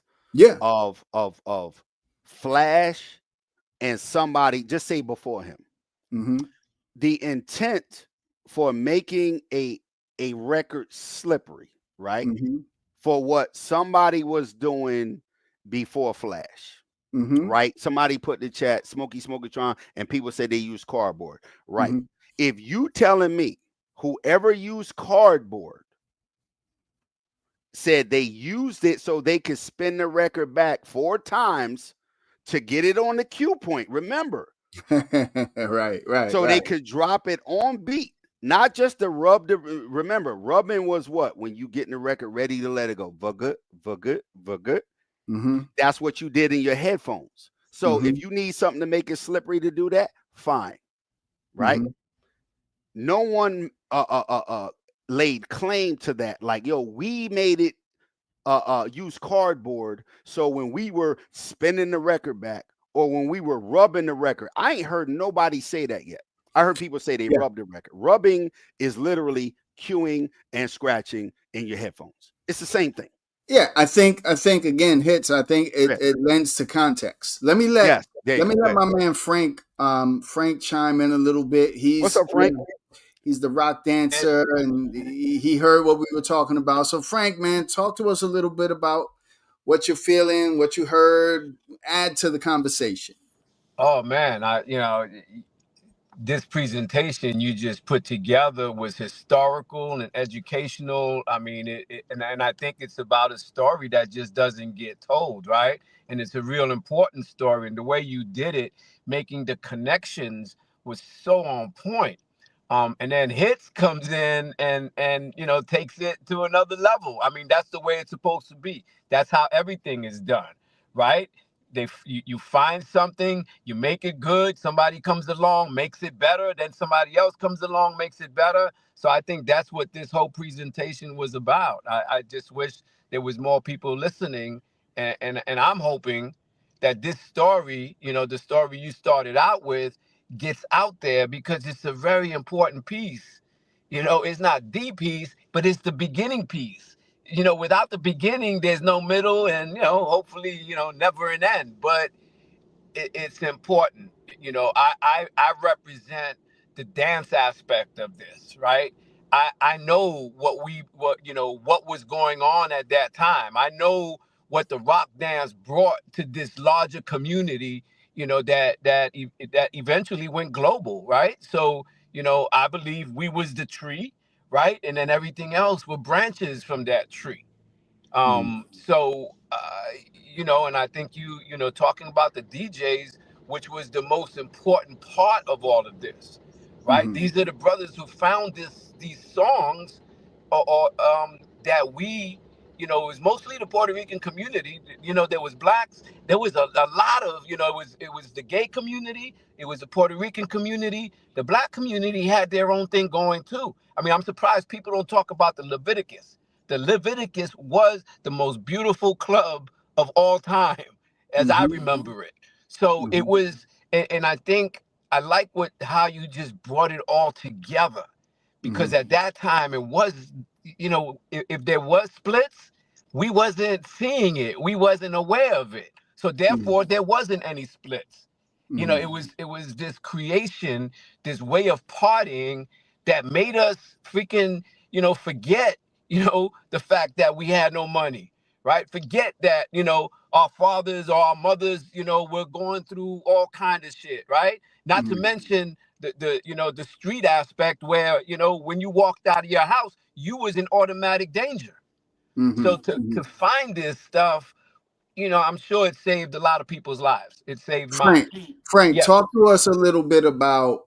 We mentioned Alfie. Of course, Pinky mentioned Alfie. Talk to us about Alfie and your remembering of, because we touched on the extending of the breaks and these songs. What do you remember? What do you remember him doing? What did he do? So Alfie, he played these records that hit our hearts, hit our souls, right? And again, I'm talking about Just Begun, Give It Up and Turn It Loose, Life and Death. That's Abaco Dreams. There's just so many. I can give you a list of about 50. Some we competed with, and some we just danced, and party to, right, with the girls, because that's what it was all about. Alfie was the one who controlled what happened in the club. He's the one who inspired us to do everything else that we came up with creatively, right? Alfie would extend. I mean, listen, Give It Up and Turn It Loose. That's an example of the break.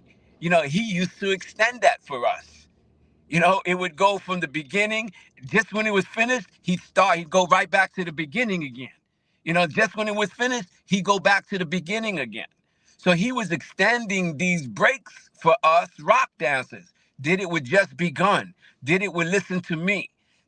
Most of all those records that had breaks, Get Into Something by the Isley Brothers, they had these drum breaks, these percussion breaks that he elongated, right? We didn't know what the heck he was doing. He was just supplying us with more, food for our dance. So, the thing about Alfie was the best of all those DJs. Better than Francis Grasso, better than David Mancuso. And maybe I shouldn't be saying who's better, but Alfie, and he didn't get the credit that these guys got. For some reason, he didn't get put on, because you can Google Dave Mancuso. So much will come up about him. You can Google Grasso. You can YouTube Grasso. You YouTube Davison, nothing comes up. You got to dig deep. They have stuff, but you got to dig deep. It took me years to find stuff on Alfie Davison. There's another brother who they say, influenced Kool Herc, himself personally. His name is Walter Gibbons. He was another DJ. He DJ'd in this club called Galaxy, which was another one of these bigger than life clubs that when you walked in, you thought you was in Hollywood, right? Especially in that time. So Alfie was the unsung hero, but Alfie was the one. So Alfie DJ'd at the Sanctuary, right? Everybody had a shot at the Sanctuary. That was where Francis Grasso made his name, the Sanctuary. And these guys, they all played together. So they, whoever if Sayano showed up at the Sanctuary that night, he would get some time at the Sanctuary. Alfie got the most time because Grasso dug Alfie because he knew Alfie was the best. But Alfie also DJ'd in the Contiki, the Abbey, the Disco Reunion. And that's where, us Puerto Ricans from the street, all right? This is all about the street culture, going from the street to these juice bars because of this connection to this music. And it was Alfie who played the music for us. We followed Alfie. Alfie was he was the man. He was top dog. Hello? Yeah. Oh, okay. Yeah. I don't know if Dr. Cologne stepped out. Yeah, I'm here. I'm here. I So just your want to add thoughts, hits. Give us your thoughts on what Frank's saying. Talk to me. I just want to give like cultural context that we could all have. I think he's a little older than me. I'm 56 this year. Yeah, I got you by 10, pa. Yeah, I'm north of New York City, 60 miles, Newburgh. I don't know if you ever been up this way. I partied in Newburgh. Yes. I had to get away from the clubs here because listen. Hold on, you got to get him off the camera if he partied in Newburgh. They don't know about Newburgh. No, I did, bro. I had a good time too. Met a night. Oh man, a beautiful woman out in Newburgh. Go ahead, pa. Do your thing. That's what's up. Okay, so see, somebody know where we at. That's right. Just like he said, right? In cultural context, like people went where there were people like them, like-minded music, this and that, right. And a lot of us grow up, right, listening to what our parents listened to, dressing in the clothes our parents put on us, using the same vernacular our parents do and our grandparents do. Like I'm at my age now, I'm still saying things that my grandmother has said. So I think when it comes to like something like hip hop, we tend to put everybody into that mix because there was a people who experienced it and were a part of it. The music,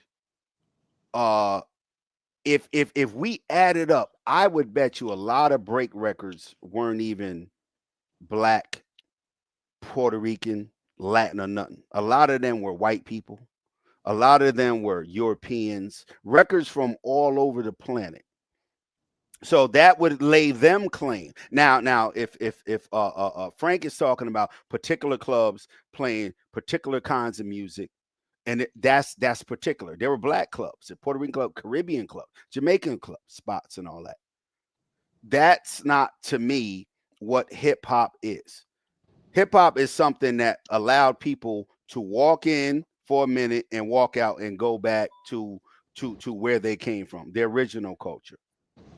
But the bedrock of music and dance and slang and dress comes from African Americans. I'm not saying I have friends of all nations, from Honduras, family members from all over the planet. But that's not the bedrock, because the Jamaican music, reggae music is reggae music, right? You can't have a rock and roller going reggae and say you're using the guitar like I use a guitar. That's rock. No, reggae is a music, it's a culture, it's a style. Hip hop is the same thing, but the hip hop we're talking about is 80s, unfortunately. So let me just But hold on. I just connect. want I just want to be clear with you. The hip hop that we're talking about when we say everybody, that's 80s, because the term is not really popular to 80s, right? So if we can't, or if we leave the 80s and go back and go, well, the precursor, then we got to do the precursor for everything. No, we got to do the that precursor for dance. no. I'm gonna Yep, tell you go ahead. why. Go ahead. I'm Okay. Go ahead. I'm gonna tell you why. Because this juice bar culture that I'm talking about Got you. is exactly what you're talking about. What hip hop was, Got right? It had every single one of the elements. It was not what There was no influence from our parents, right? There was none of that. We didn't even go to school. We spent all our time in this world. Right, from 69, for me it was 72 to about 77. We went from the club to Central Park. If not Central Park, on the weekday we went to hooky parties. Right, we had a certain dress. We dressed in a style that nobody could touch. We wore knickknacks. We wore huckapoos. We wore cheeks. We wore these shoes called marshmallows. We wore the rubber heels. We wore fedoras. We wore beavers. We wore Kangos. I mean, there was a whole style that was dictated by this culture. So it was different. It was hip hop. It was hip hop without being hip hop, right? Well, Because we didn't no, have rap. Hold on. But let me just finish this. Let me No, finish you this. good. You good. I'm Go not ahead. saying we're hip hop. I'm saying it had all the elements, and it was by itself. So it wasn't part of the disco culture. It wasn't. The disco culture came from this juice bar culture that had its own distinctive style, right? All by itself, just like hip hop. It was the exact thing hip hop is without the rap. The music changed a little bit, but it was a world of its own outside of anything else that we were used to. We didn't go to school. We were hardly ever home. We went from the club, and even if we wasn't in the club, we went to somebody's house practicing. So it's a little different, and this is why I liked what Dr. Cologne did today. He shed light on the difference between and this is what happens, right? So everybody conflates this juice bar culture with the disco culture and the club culture. No, it was a culture all of its own that freaking gave birth to a lot of other different cultures. But it was a culture all its own. Does that make sense? Yeah. Okay. So the next, to me, logical question would be, where did either the main influence come from, and where did it end up? Like, if we start right now in 2025 and mention hip hop, what would someone think, or who would they think of? That's post. Now, pre, what was the major influence? Like, it can't, like punk rock, right? Punk rock and roll.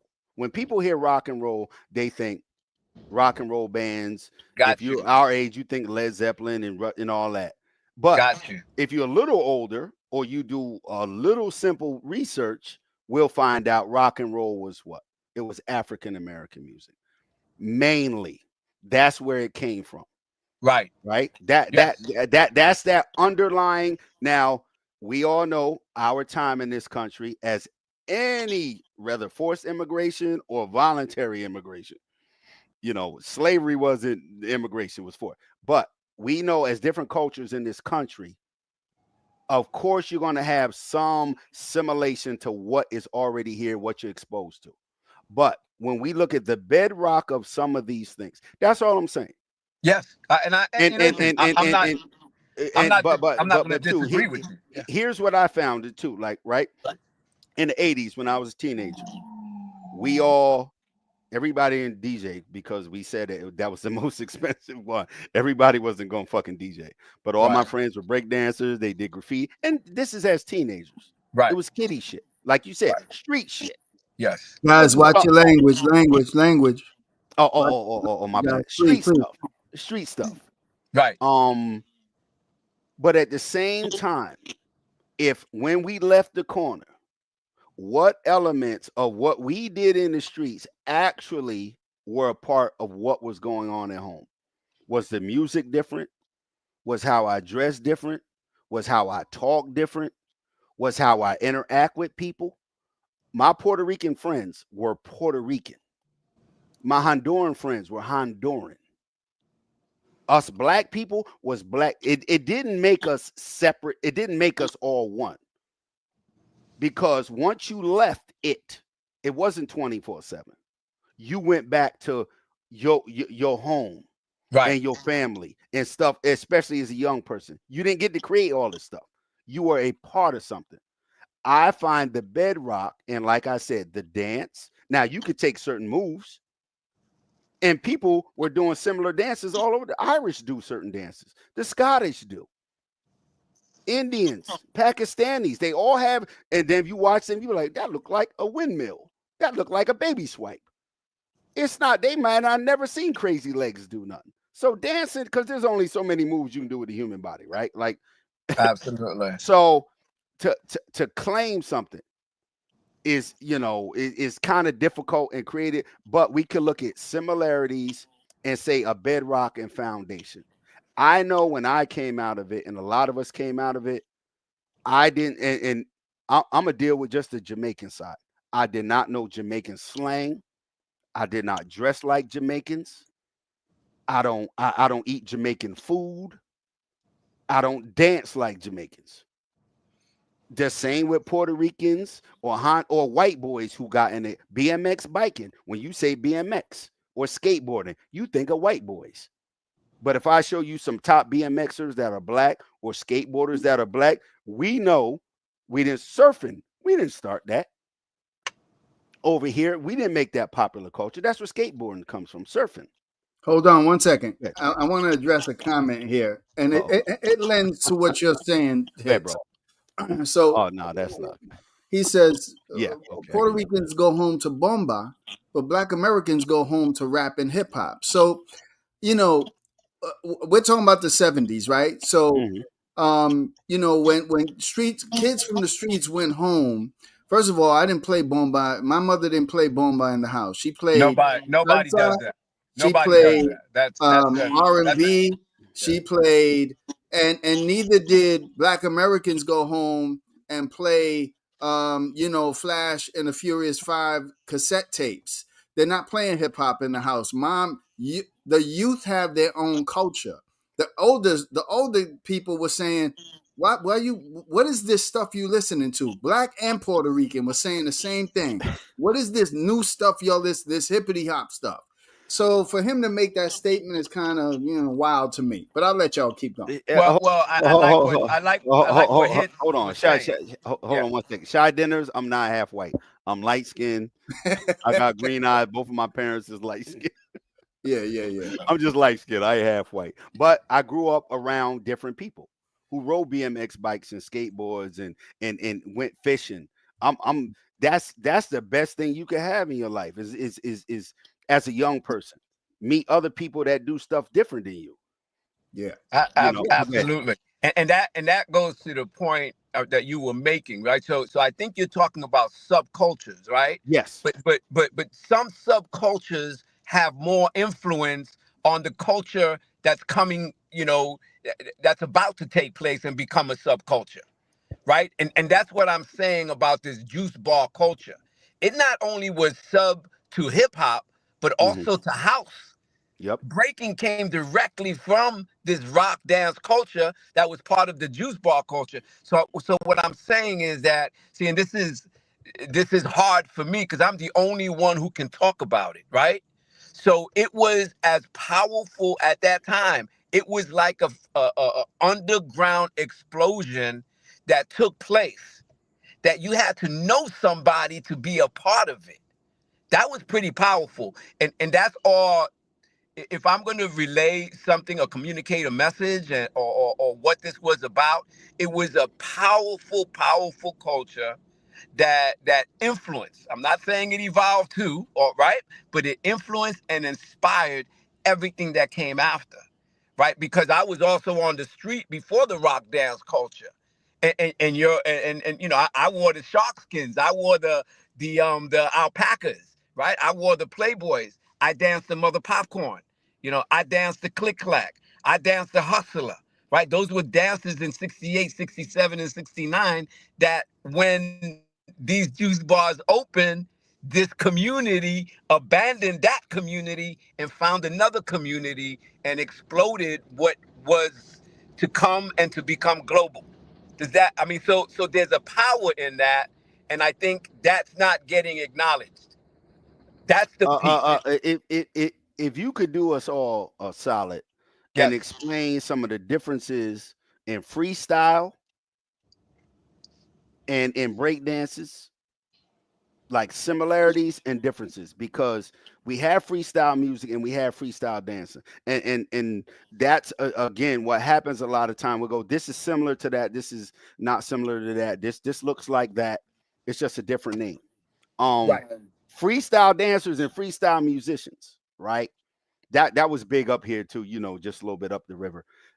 They didn't want to be called dance music or club music or house music or disco music. Oh, this is freestyle. And then you listen to the tempo, you listen to the words. Oh, it has some, you know, rap tendencies. It's up tempo, like dance or house music, but it was called freestyle. So how do we get separations of things that are similar, but it gets a title: freestyle dance and freestyle music, compared to Yeah. say hip hop or disco or club or house? Right. So music dictates, you know, the dance, right? Dictates the movement, right? The thing about, you know, Give It Up and Turn It Loose and Just Begun, they had this percussion to it that the Latino community could connect to it, right? They also had a groove, right, that we connected to, right? They also had footwork that we developed, right? And that all came from the salsa and the mambo diaspora, right? There was also these floor moves that some of these guys did was spectacular. I didn't like that. I had started with that, but I'd rather do the footwork, the groove. These guys used to, I mean, we had guys from Washington Heights used to go airborne doing what B-boys do today. They did back then, right? So what I'm saying is that um this rock dance had just about every single dance that they're doing today in it, right? What changed it? So when house music came out, listen, I do workshops with in 36 chambers with Buddha Stretch, and he puts me together with house dancers, right? So I do rock, and they turn my rock into house, right? And the only difference is the music. They take my exact steps, change the music, and it looks different, right? The same thing with hip hop. Link, one of the best hip hop dancers ever. You know, I do workshops with him. He takes my rock dance and puts it and turns it into hip hop.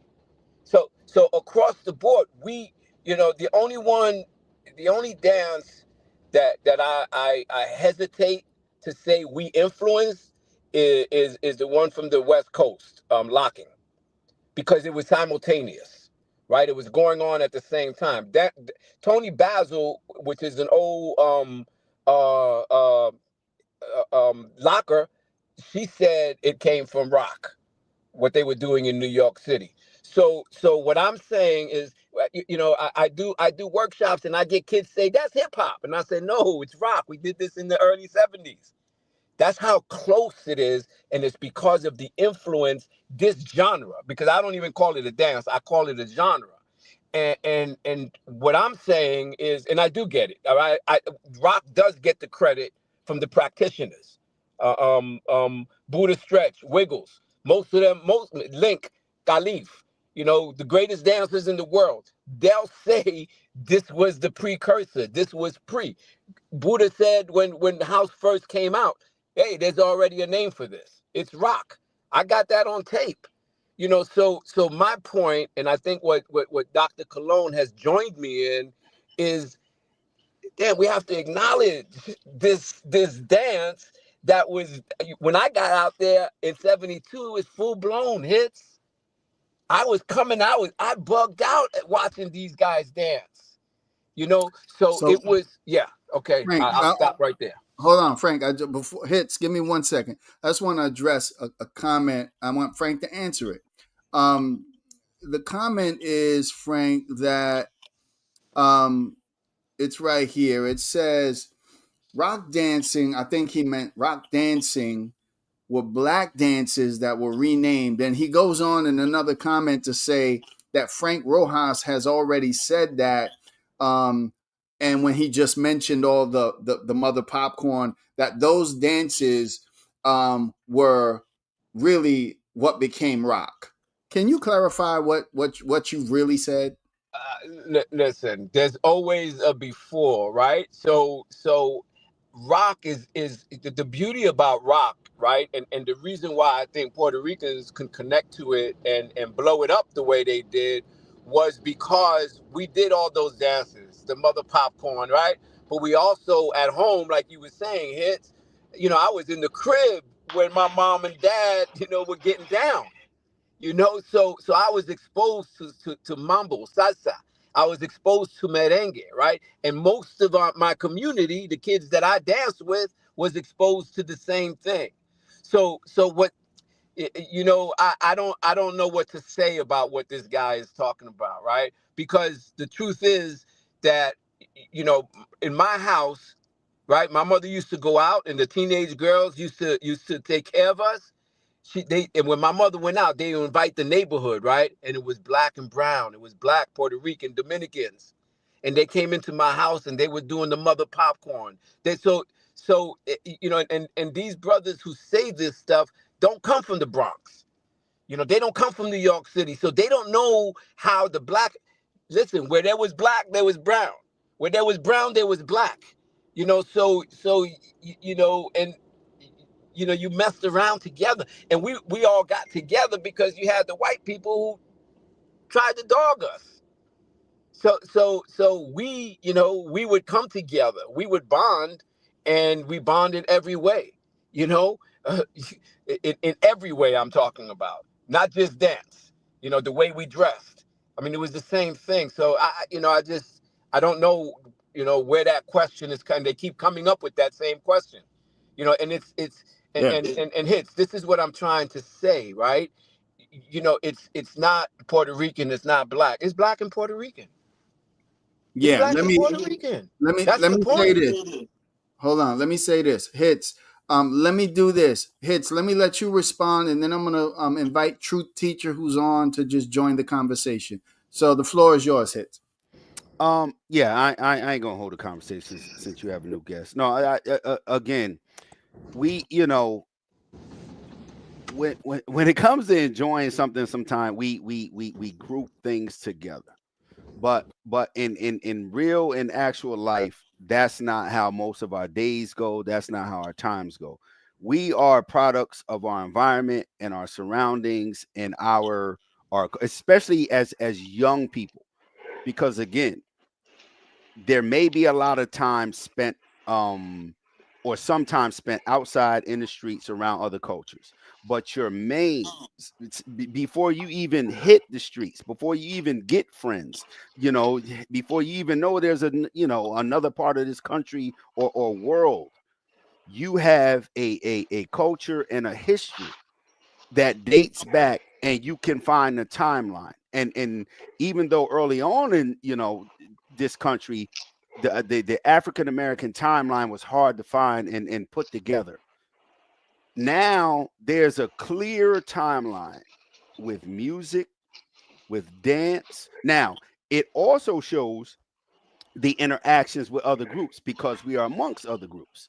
So that wouldn't allow Jamaicans to just be Jamaicans, or if you go to Chinatown, the Chinese just be Chinese. Yeah, they even got Mandarin writing all over the place. Yes, Chinatown, this and that. They speak there, all the rest of it. They still have to interact at some point with their surroundings.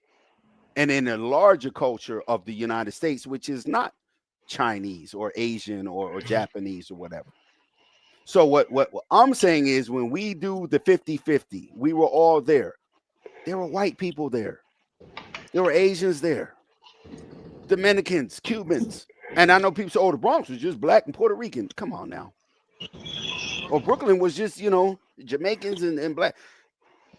A clear cultural line when we step off of the street corner is drawn through music, vernacular, clothing, dance, food. Those things don't go away because someone interacted with us or we interacted with them. Because then nothing secular would exist. That's what I'm saying. And if the foundations start getting split in half and in thirds and in quarters, where are you going to find the original at? Where are you going to find the actual influence? And Dr. Cologne does a lot of shows on percussions and instruments in certain bands. You can have an all-white band playing funk music. Does that make that white music because they're all white? No, they're playing funk. You could have an all-black band playing Irish polka music. Does that make that black music? No, that's black people playing a genre of music in a specific manner that falls under polka.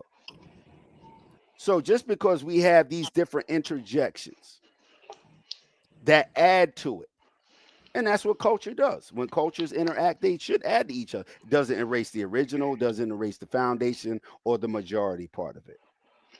And even right to today, we see what the popular narratives are on the, much as we hate TikTok and all that, some of us, cultures are young people are creating to this day new things: clothing, dance, language, some habits good, some habits bad. And in 30 years, that's going to be gone. Look at breakdancing now. You'd be hard pressed to find a Puerto Rican. In 30 years, they're going to be like, no, the Asians did this. Nope. The white boys in Germany did this. Because they're going to be on the world stage. They're going to be the white rappers. Right. But when you but you got it. There's always the beginning, right? And you're right. Everything comes from somewhere, right? But you have to acknowledge these influences when they're happening. But it can't be. That's what Dr. It can't be a little influence that's 50-50 or 80-20. Like it. There's people that come in and leave to go. We create stuff.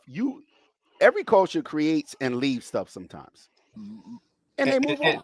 A lot of people say they just grew out of it, and then right. You're good. But that's the point of what Dr. Cologne does, and this is what I'm doing, right?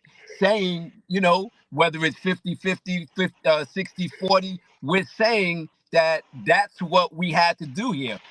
We're not laying claim to anything, right? But what we are saying is that we had this huge influence, and nobody else is saying it. Right. Gotcha. All right. Let's let Truth chime in. Let me let him get his stuff off a little bit, but yeah. Welcome, Truth. Good to see you. Hey, brother. What's up? Great to see everybody. I'm loving the conversation. Now, what I want to add to this is this idea that somehow or another, the African American element gets lost in the sauce here. Which, to be perfectly honest with you, I don't see how the hell that could ever happen. Okay? Because if we say that hip hop was a co creation between African Americans, West Indians, and Puerto Ricans, doesn't it just stand to reason that African Americans brought something to the table? That's just logic. That's just common sense. All right? So, yes, a lot of the music, I'd say damn near, depending on how you want to look at it, all of the music that went into making hip hop music, okay? And understand that when we say hip hop, we're talking about more than just music, but in this context right now, we're discussing music and dance. That foundation was made either by African American artists or artists from other ethnic backgrounds who were influenced by the music that was made by African American artists. However, in real life, there's a level of complexity here, okay? Because at the end of the day, this is something that I keep saying, and people keep taking what I'm saying out of context or deliberately misunderstanding. Every culture on this planet borrows elements from other cultures. They imitate it, and then they innovate it, and they make something completely new. So when we look at the African American music forms, funk, Motown, disco, jazz, those music styles didn't evolve in a vacuum. When you put the microscope, when you put the lens closer on, you're going to see there are elements there from European music. All right. Like if we go back to jazz, I mean, jazz is like the foundation of all of the popular music that we have today. Jazz gave, and before jazz, you had ragtime. If we put the lens on it, we'll see that it was a blend of European elements with African American cultural elements, and a lot of those elements went back to Africa. So there's layers of complexity here. Now, in no way, shape, or form does it say because you borrowed an element from another culture that doesn't belong to that group.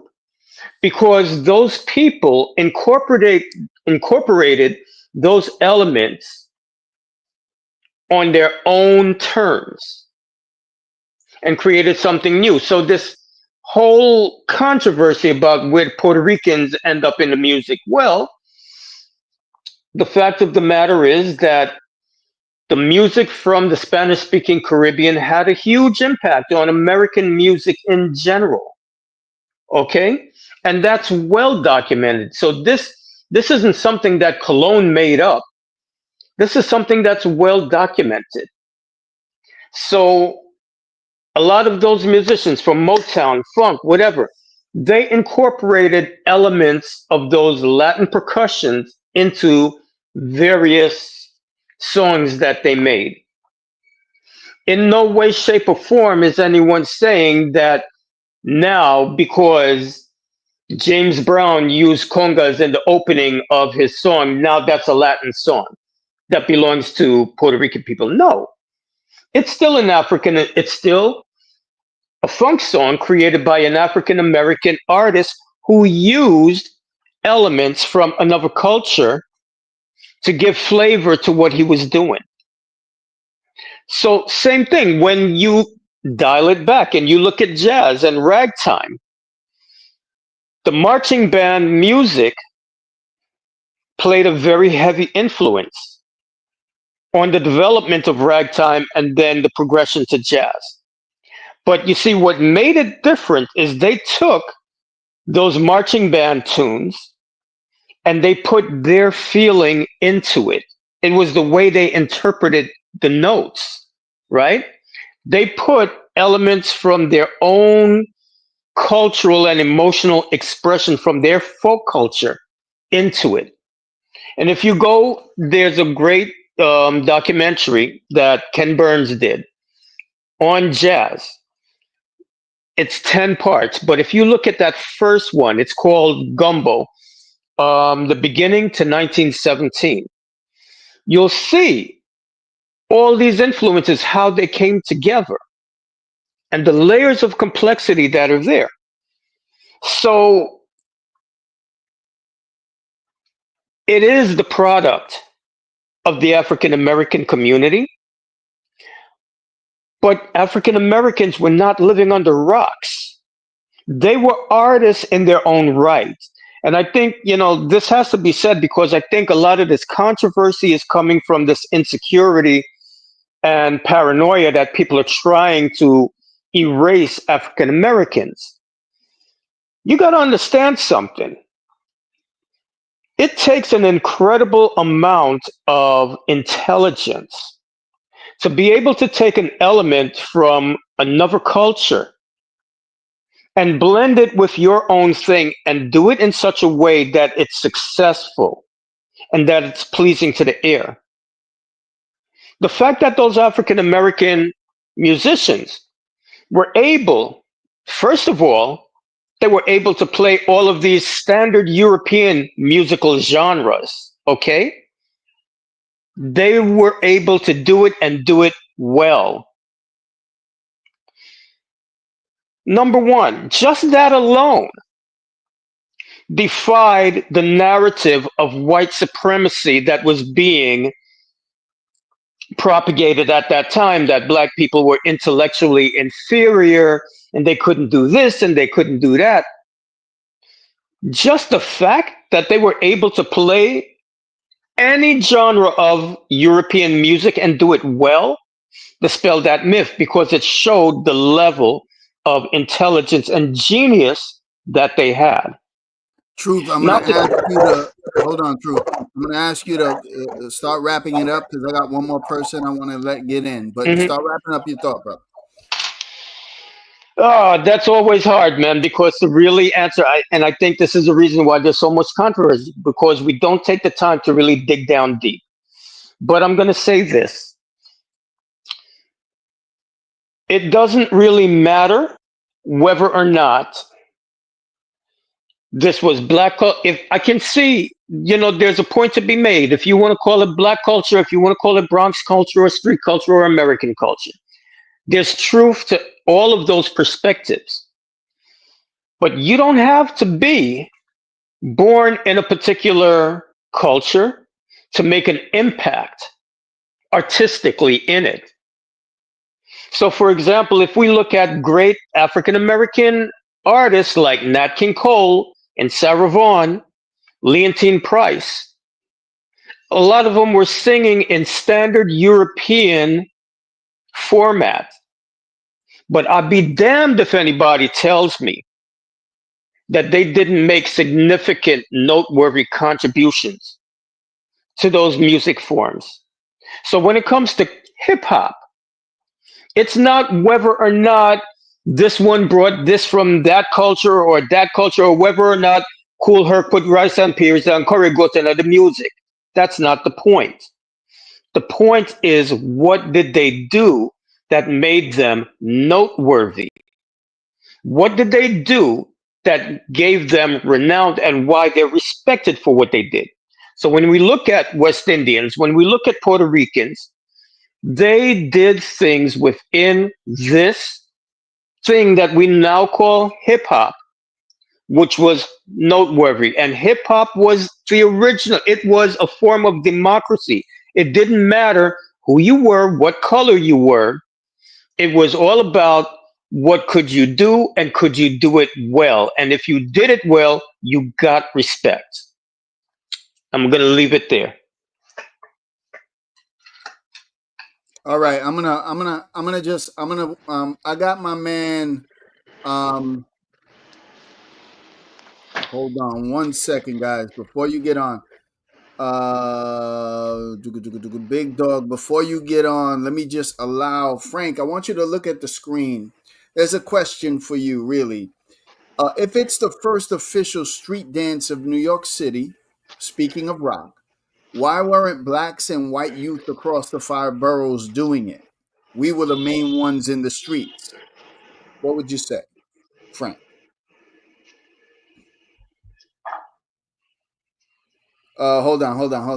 Hold on. Go ahead. Your mic was off. Go ahead. Okay. Yeah, no. So yes, it was available to everyone. White people could not move like us, right? And the black community could move half like us, right? Mhm. So it was not an easy dance to get. I mean, even now when I teach it, even now the rock dance community, the up rock community can't do the original rock dance because of the groove that's involved, because of the footwork that's involved, and more than anything, and this is the main reason why, right? Because we grew up moving our hips because of the mambo, right? Because of the merengue. You know, the black community at that time didn't like moving their hips.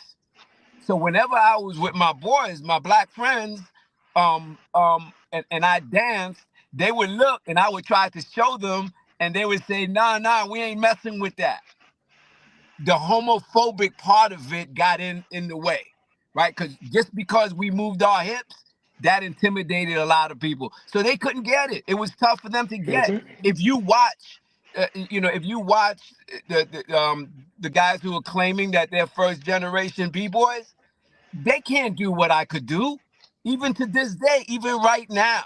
So that was why the black community didn't get on with it. They could dance, but they couldn't dance like us, point blank. I'm a belly dancer. I bet I could do it. I bet you could. If you a belly dancer, I know you could. Yes, I am. Yeah, All well, I right. mean, that's the whole thing. You know, if you watch me dance, everything comes from my hips. Yeah. And that comes from Africa. That's an African way of moving the body. You move the whole body, There you not go. just the feet. Okay, I All go right. with So that. so so let's reel it in a little bit. So, um, And you it's know, unisex. let's reel Not it in. just Hold women on. do it, men do it too. A Hold hundred percent. on. All right. So, um, what I'm saying is, when you make statements like that, understanding, and this is what I said earlier in the conversation.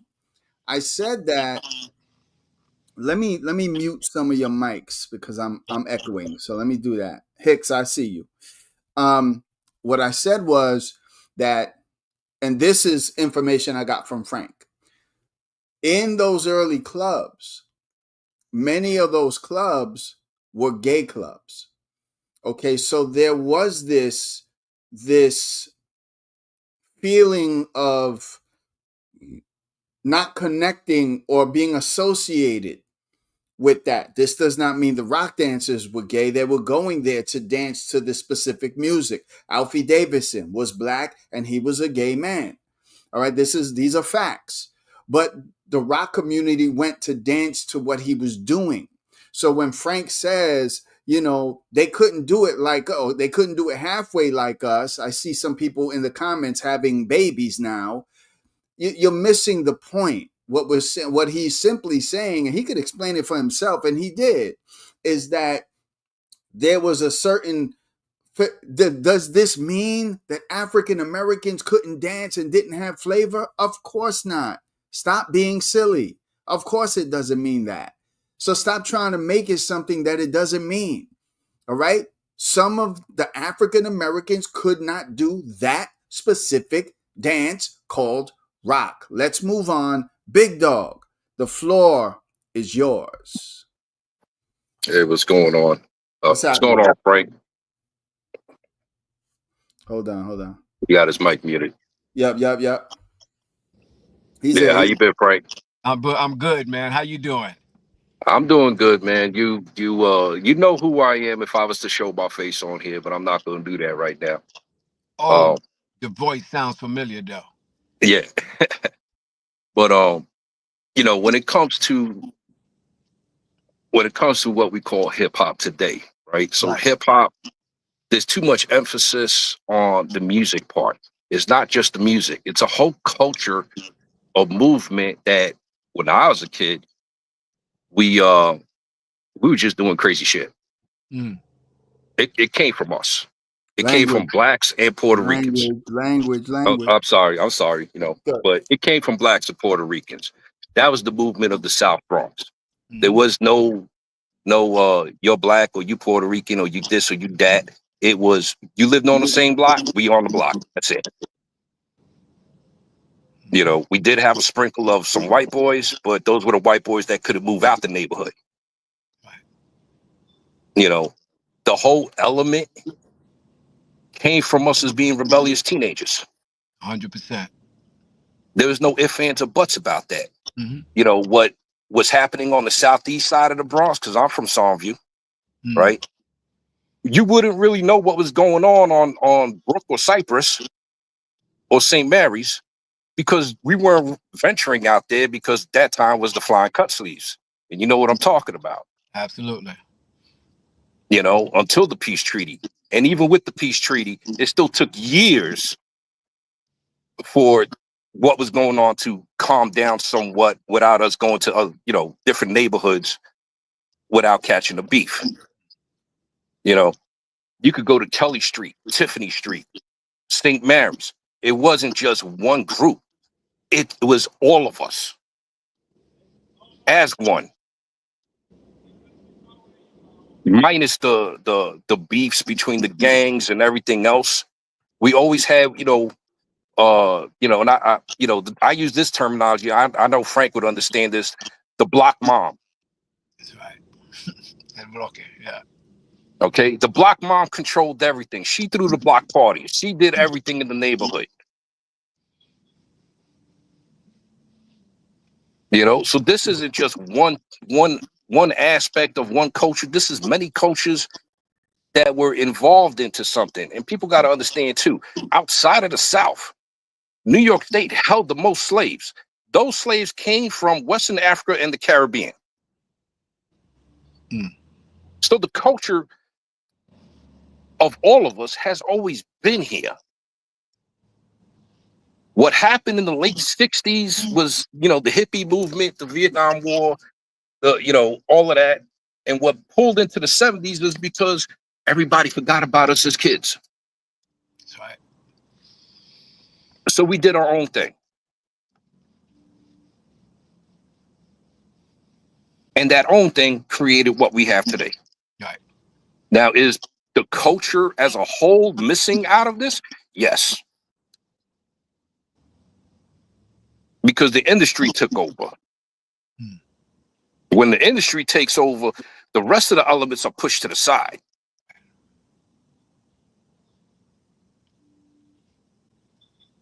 You know, and if you're not from the South Bronx, you're not from New York City, I don't want to hear your mess. Mm. Because you weren't here for this. You weren't here for our trials and tribulations. You weren't here when governments were telling us F you. You weren't here when our education system told us as kids, goodbye, get out of school. That's right. We had a hustle. We made our hustle every single which way we can. And when it came to DJ equipment, I'm going to tell you right now, a lot of DJs didn't get their equipment until the blackout. That's right. Because nobody could afford those $3,000, $4,000, $5,000 mixes and equipment that was needed. You know, when it came to Flash, Flash, I'm trying to remember if he went to Gompers or something like that. But a lot of high schools had trades, automotive, electrical, plumbing, right? He went to a high school that had a trade with electrical. Hence Gompers. why he made his own. That's Gompers. Yeah, Gompers. Yep. He made his own Mm-hmm. because he was studying electrical.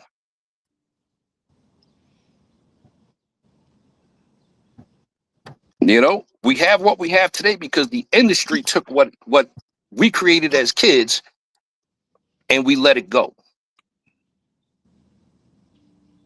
not knowing because we were too young to understand what was going on. But now we're old with gray hairs and everything. We have more insight to a lot of stuff. Mm-hmm. And, you know, I understand that the youth don't want to listen to the OGs or the people, you know, those of us who've been around and all that other stuff. But y'all need to sit back and actually listen. We might have screwed stuff up back then, but we're trying to correct it now. But y'all need to listen to what we got to say.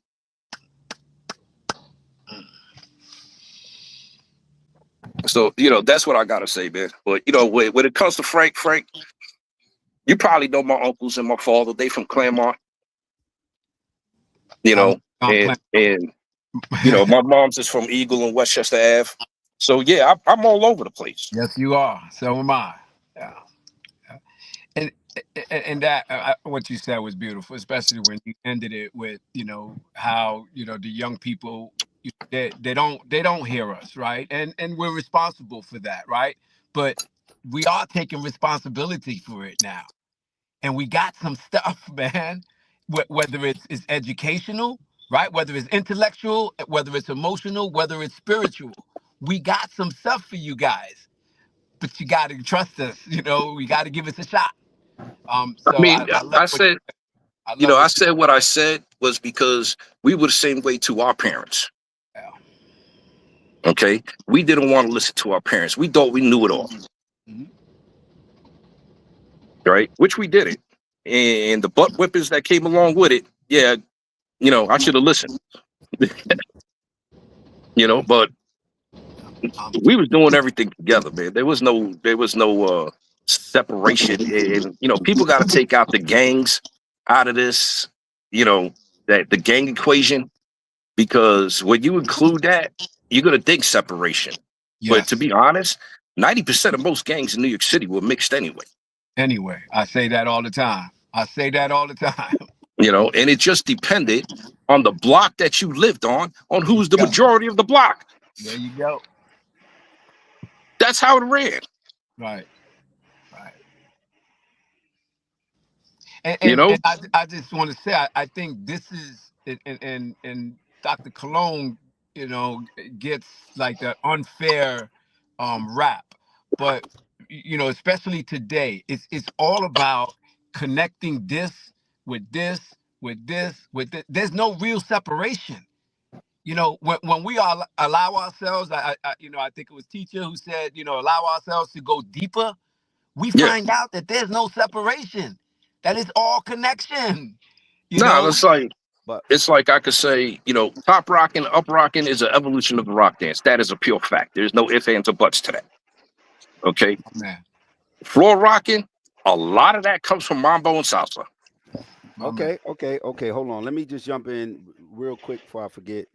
I just want to address Truth Teacher and Big Dog, because not that maybe it was intentional what Truth Teacher said, that if we look back, we see the mix and the input from other cultures and groups and nationalities. The reason we can draw the timeline of African American music and dance, it is one, it again, I said before, it wasn't well documented, but once you do look and you start finding out, it wasn't all about fun.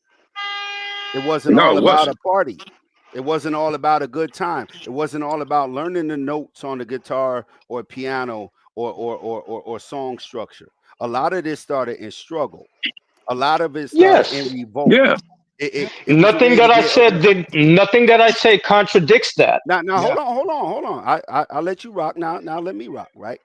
Now, so prior to industry, prior to minstrel shows and them clowning black people post slavery, and all the ways that we had to interject ourselves forcibly into to maintaining general life, health, and welfare in this country, right? It's heavily tied to that. It's not a party. And what people were going through in Jamaica or in the Caribbean or any other part of the world is what they were going through. But what was going on here for the last 400 or 500 years? Now we can see the history, how gospel and blues and funk and soul and ragtime not only are just acts of entertainment, they're part of social culture, political culture, legal structures. Before you get all of this input from other places, like a Big Dog was saying, the industry ain't new. Manipulation, exploitation is not new. And to what you were saying, Truth T, honing in on just the music. Oh, they, they did well in the music, in jazz and funk and soul and blue. No, they created that. They didn't do well in it. They did. What I said, No, hold on. was Let me finish. Hold on. You they can go did after well me. You in can go after imitating me. the I'll European let things. you Okay, cook. go I'll ahead, let you cook. go I'll ahead. let you But you're cook. taking me out of context. No. I know you only had a short time to speak. You probably had a lot to say. I'm just saying, it's tied into way more than that. That's why it's important. That's why it hits a nerve. That's why we can see when other influences come in and exploit, take advantage, take credit. And I'm not saying that's what Dr. Clone or Frank is saying. Take credit for it. But we know the foundation of where this come from. We know the struggle and strife. Not to downplay anyone else. I don't care if you was next to me. The Irish were next to black people. Poor people were next to black people of all races and nationality. But we can trace these lines of dance. Again, vernacular, food choices, all of the things that makes up a culture. Oh, that's not a culture. Well, then you need to burn down a whole lot of museums. You need to remove a whole lot of books about music and songs and the creation. Because African Americans couldn't go back to Africa, couldn't go back to the Caribbean, couldn't go back to Central America. Could Caribbeans go back to Africa? Hold on. The groups you're naming can go back. Puerto Ricans can go. Now hold on. Let me just do what I'm saying. Any of us going back to Africa? If I trace 100 years of African American music, I'm still going to be here in America.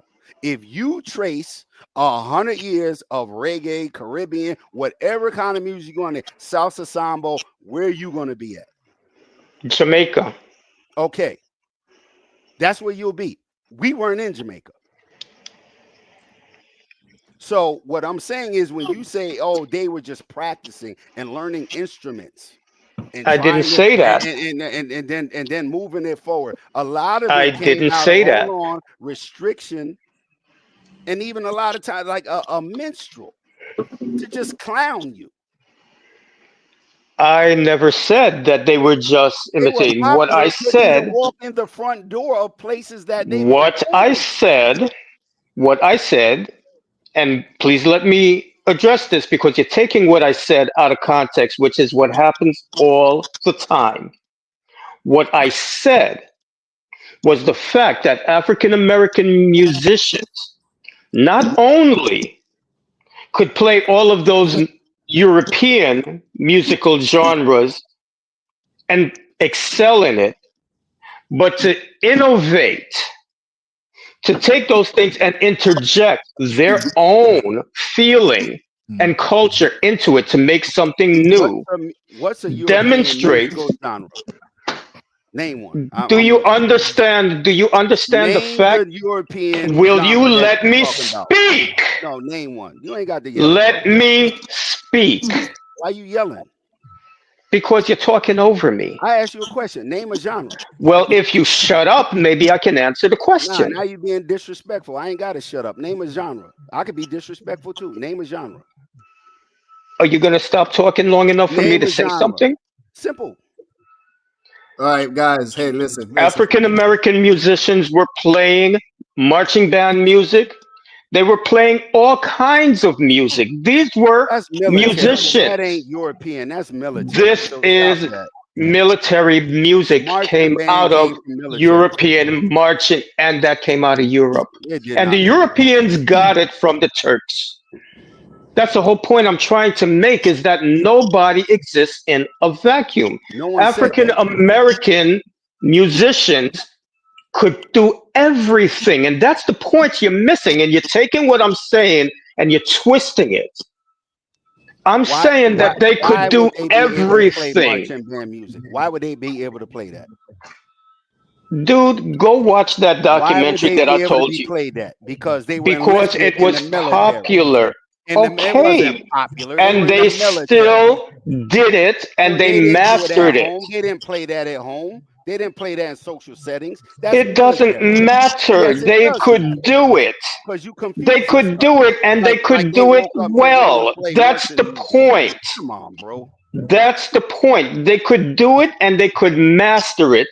And they took elements of that and they infused it with their own folk music, and they created something new. Called what? Whatever they Called did, what? what Called what? jazz, ragtime, That whatever came from they marching did. band. No shit, Sherlock. Which Rock came band, no, hold rock on, I'm band asking you. music. So ragtime came from marching band and military music. Oh my God. I You just don't asked you a know question. this? I just asked you a question. Partially, not incomplete. We're talking Okay. about elements. Elements. Okay. Okay? But African American musicians could do anything. They were playing classical music. They were singing opera. They were doing all of these things, and they were doing it well. And that, in and of itself, is testament. And once again, please listen instead of looking for excuses to be offended. Listen to what I'm saying. The fact that they could do all of that was testament Who's to the offended? fact that they contradicted the propaganda that was being spread about black people, that black people were intellectually inferior. The fact that they could do all of that proved that they were not inferior intellectually, because it takes a great deal of intelligence and talent to be able to do those things. What is there to be upset and offended by what I just said? You're trying to make me upset and offended. You just made all that up. I just responded to something you said, and I you claim just I'm offended said, and upset. Grow up, I bro. just Grow up. said that Grow up. African You can make your Americans, point without trying to their make me a target. musical Period. That's all. accomplishments Stop the is childish. testament to their Ain't intelligence. nobody What offended. is there to Stop be that. what's there to be Who's offended about offended? that?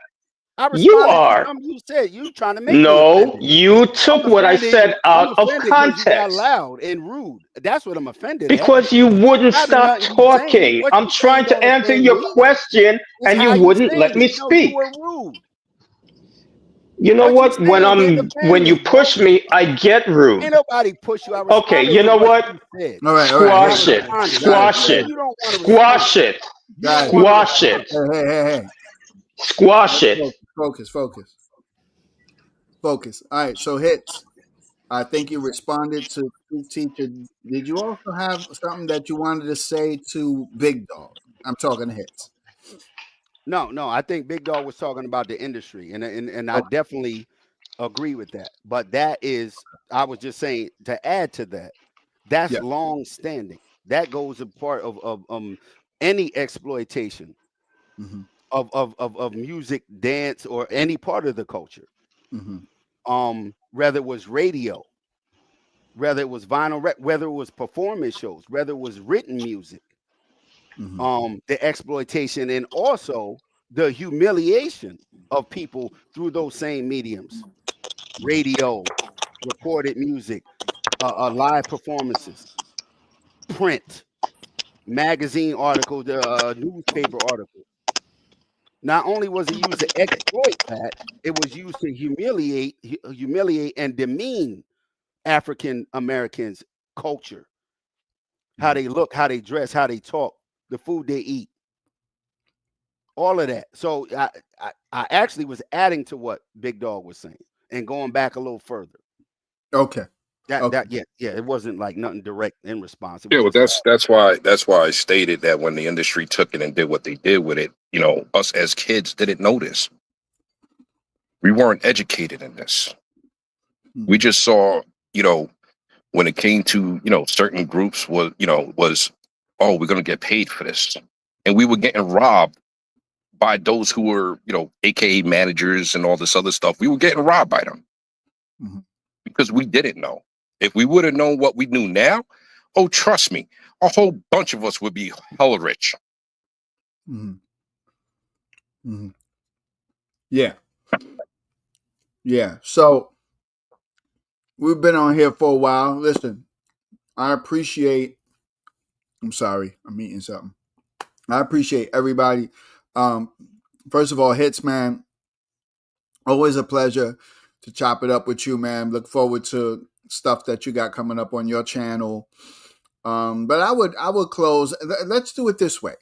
Let me make a final closing statement, and then let me let everybody else make a final closing statement. The whole concept of today's live was to look at some things that I had seen, and as I'm continuing to do the investigation, the research for the book that I'm working on, actually, I'm seeing some things that don't necessarily, it's not even necessarily, that don't change the story of hip hop, but it helps to clarify the story of hip hop, of pre hip hop, of what came before hip hop. And I think rock dancing, the rock dance scene, the juice bars, the hooky parties, the Central Park, found all of those things, the movement happening in the Bronx with rock, the movement happening in Manhattan with rock, the movement happening in Brooklyn with rock, all lend to what happened with breaking.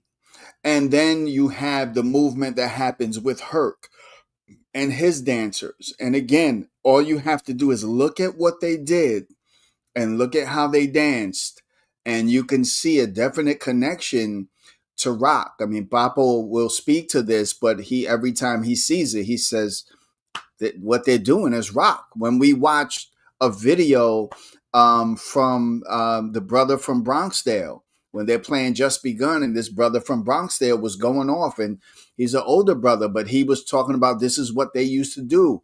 I showed Frank the video. Frank said, what he's doing is rock. I said the same thing. I said, that's rock right there. He's doing the rock dance. So, there were rockers in the Bronxdale area. I don't know why we keep on denying the fact that, no, we didn't see that. That's just, to me, an impossibility. But then also bringing out the idea of the DJs, the mixer. I love what Hit said when, talking about that, the Rosie was that one, and then there's others, and then what Flash does, and the context. And I think all of this is wrapped around context. So I think to me, this was a great conversation, a great healthy conversation. Me and Hits haven't talked in a while, and I remember, and Hits, he can attest to this. I was on Tri Media, and I got a little vocal, and we haven't talked in a while. So I appreciate him being here and sharing, man. You're my brother, bro. I appreciate you. I just want you to know that. So with that said, Hits, I'm gonna let you share your final thoughts. Then I'm gonna let Frank. Then I'm gonna let Truth Teacher, and then I'm gonna let Big Dog. So the floor is yours, Hits. No doubt, no doubt. Hey, I appreciate you letting me up on the panel. Big shout out to other Frank, Truth Teacher, Big Dog, all the people in the chat. Most people, everybody seemed like they wanted, to get in on the conversation. Nobody was disrespectful. Of course, conversations can get heated. To be clear, I was not offended. Me and Dr. Clone, that we done had conversations, right? On, like he said, on each other's channel. Offense, no. Hip hop is a part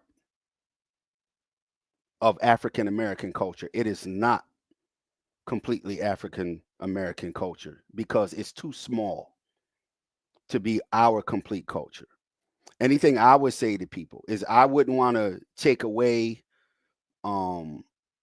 minimize, lay claim to anybody's history, especially when there are clear lines that give these histories credence, and it's not certain things we put into a box. And we can bounce around in a 10-year period, 70 to 80, 80 to 90, 75 to 85. We can bounce around in 100-year periods. Wherever you bounce, whether it's a small time frame or a large time frame, in this country, those aspects, dance, music, vernacular, clothing, food, our interactions with the legal system, educational system, are going to stand out. Right to this day, if you don't believe me, go on your favorite social media platform, TikTok, Facebook, Instagram, and whether you like it or not, we'll see what the prominent culture that's being exploited now, because it is so creative and pervasive, not only just here, across the globe. Something like a Michael Jordan dunk sneaker. Everybody wears that. That is distinctly, I think, two people, or a person and an entity. Michael Jordan and Nike. He hasn't played ball, and I don't even watch sports, I'm sure, a long time. But these things are pervasive with young people. And because they're wearing them, or they change their clothes with them, you know, or colors, they wear different colors, or they wear them with this or that type of shoelace. The foundation is the same. It's Michael Jordan and Nike. I don't care who's wearing them, how they wear them, what colors you wear, what you're doing while you're wearing them. That's what I'm saying. African American culture. We can't separate that from music and dance, because they're so intertwined in our time here on this continent. So I appreciate everybody here. I'm not offended. It can't be offended. I enjoyed hip hop, those elements when I was a teenager. I'm still a DJ to this day. I love music. I play music. And that came from my teenage years. But a lot of the shit a lot of stuff we outgrew. But it doesn't take away from that part, hip hop's part in our culture. And I'm sure if anybody on the panel was confused about how they fit into hip hop, go back 2 or 3 generations in your own family and find the similarities to what is still quote unquote hip hop today, which I still submit, Dr. Clone, that hip hop was the 80s. But y'all enjoy y'all day. Hopefully I didn't offend nobody. You know, I appreciate y'all, tolerating my, rants or whatever. Nah, brother. I appreciate you. I'm a tech dude. If y'all need some help with tech, y'all having issues with anything or whatever, hit me up. Hey, Frank, it was nice to meet you finally. Super old school. Definitely owe you a bow of appreciation. Big dog, nice to meet you. Truth teacher, nice to meet you too, bro. All right, Hits, bro. Appreciate you, brother. All right, y'all. Later. All right. Frank, floor is yours. Yeah, no, I just first, just to be on with these powerhouses, means a lot to me. I get a lot out of connection, right? The connection to me is where, that spiritual spark comes from. And I'm always looking for that spiritual spark. I just think that, so I'm probably the only one from my day, right, that can speak on it. I'm sure there's people out there, and I'm hoping, they start to come out a little bit more. But I represent a generation that kind of like, because we didn't have it kind of like died out, when it was in the middle of becoming disco, hip hop, and house. It was empty for us, so we disappeared. We didn't keep going, right? Lord knows what I would have became if I would have kept going. I don't know if I would have been a house dancer or a breaker. It would have been one of those two, but there was nothing there for us. but what we had was powerful. It was beautiful. The people I was around, the brothers I watched dancing, the sisters who taught me, that whole culture, it taught me how to be social, first of all, but it taught me how to be cool. That I cherish. I was working in this private school, and it was the best of the best in terms of academics, and they had a hard time connecting with people, and they said we connect with Mr. Rojas better than anybody else, and they said why? Because he's cool.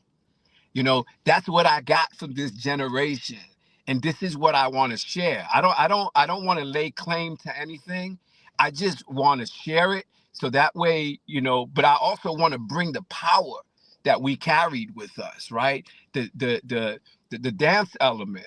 We really felt like, we were Gregory Hines of the ghetto. Fred Astaire had nothing on us, So this is the mindset. That's the paradigm in which we operated on, and I think that's a powerful, paradigm. Going back to the early '70s. So that's what I want to do. Communicate this. I thought this presentation, Cologne, was off the charts. Your explanations going back to these DJs, they don't get no props in our communities. Yeah, most of them, a lot of them were white, and most of them were gay, but they still contributed to everything that came after. And I believe, it's important to acknowledge that. Had a good time. This was cool. Thank you. Yes, sir. Yes, sir. All right, truth teacher, man, take us share your thoughts, and then we're gonna have Big Dog close us out. Yeah. Listen, I apologize for blowing up, but you got to understand that I keep getting my words taken out of context and mixed around. And when I hear that happening, I see red. My head catches on fire. But what I would like to say is that the point that I was trying to make is that we're not trying to take anything away from African Americans in any way, shape, or form. We can't. It's impossible. But what people have to understand is that this is a part of our history as well. No, this did not come out of Jamaica. This did not come out of Puerto Rico. This was something that was created here in the United States. So going back and tracing what was going on in my family, we only came here in the 1940s. In my particular, well, my parents came here in the 40s. Hip hop was something, what would come to be known as hip hop was something that created a bridge for all of us because we all had our respective cultures in our homes. Whether you were Black American, whether you were Puerto Rican, or you were West Indians, we all had our culture in the homes. But in the street, hip hop was something that allowed us all to come together. That was a common ground for all of us, not only to come together, but to express ourselves as kids, to express our identities that was separate from our parents, to say, we're here, we matter, we're significant. And with all of this talking about which, Puerto Ricans or blacks or whatever, we miss the real significance of hip hop. And that is the fact that you had this community of people who were written off by society, by the whole world, considered us garbage. They considered us scumbags, the scum of the earth, worthless, especially in the educational system. We can't forget that. They had no regard for us whatsoever. We were just nothing.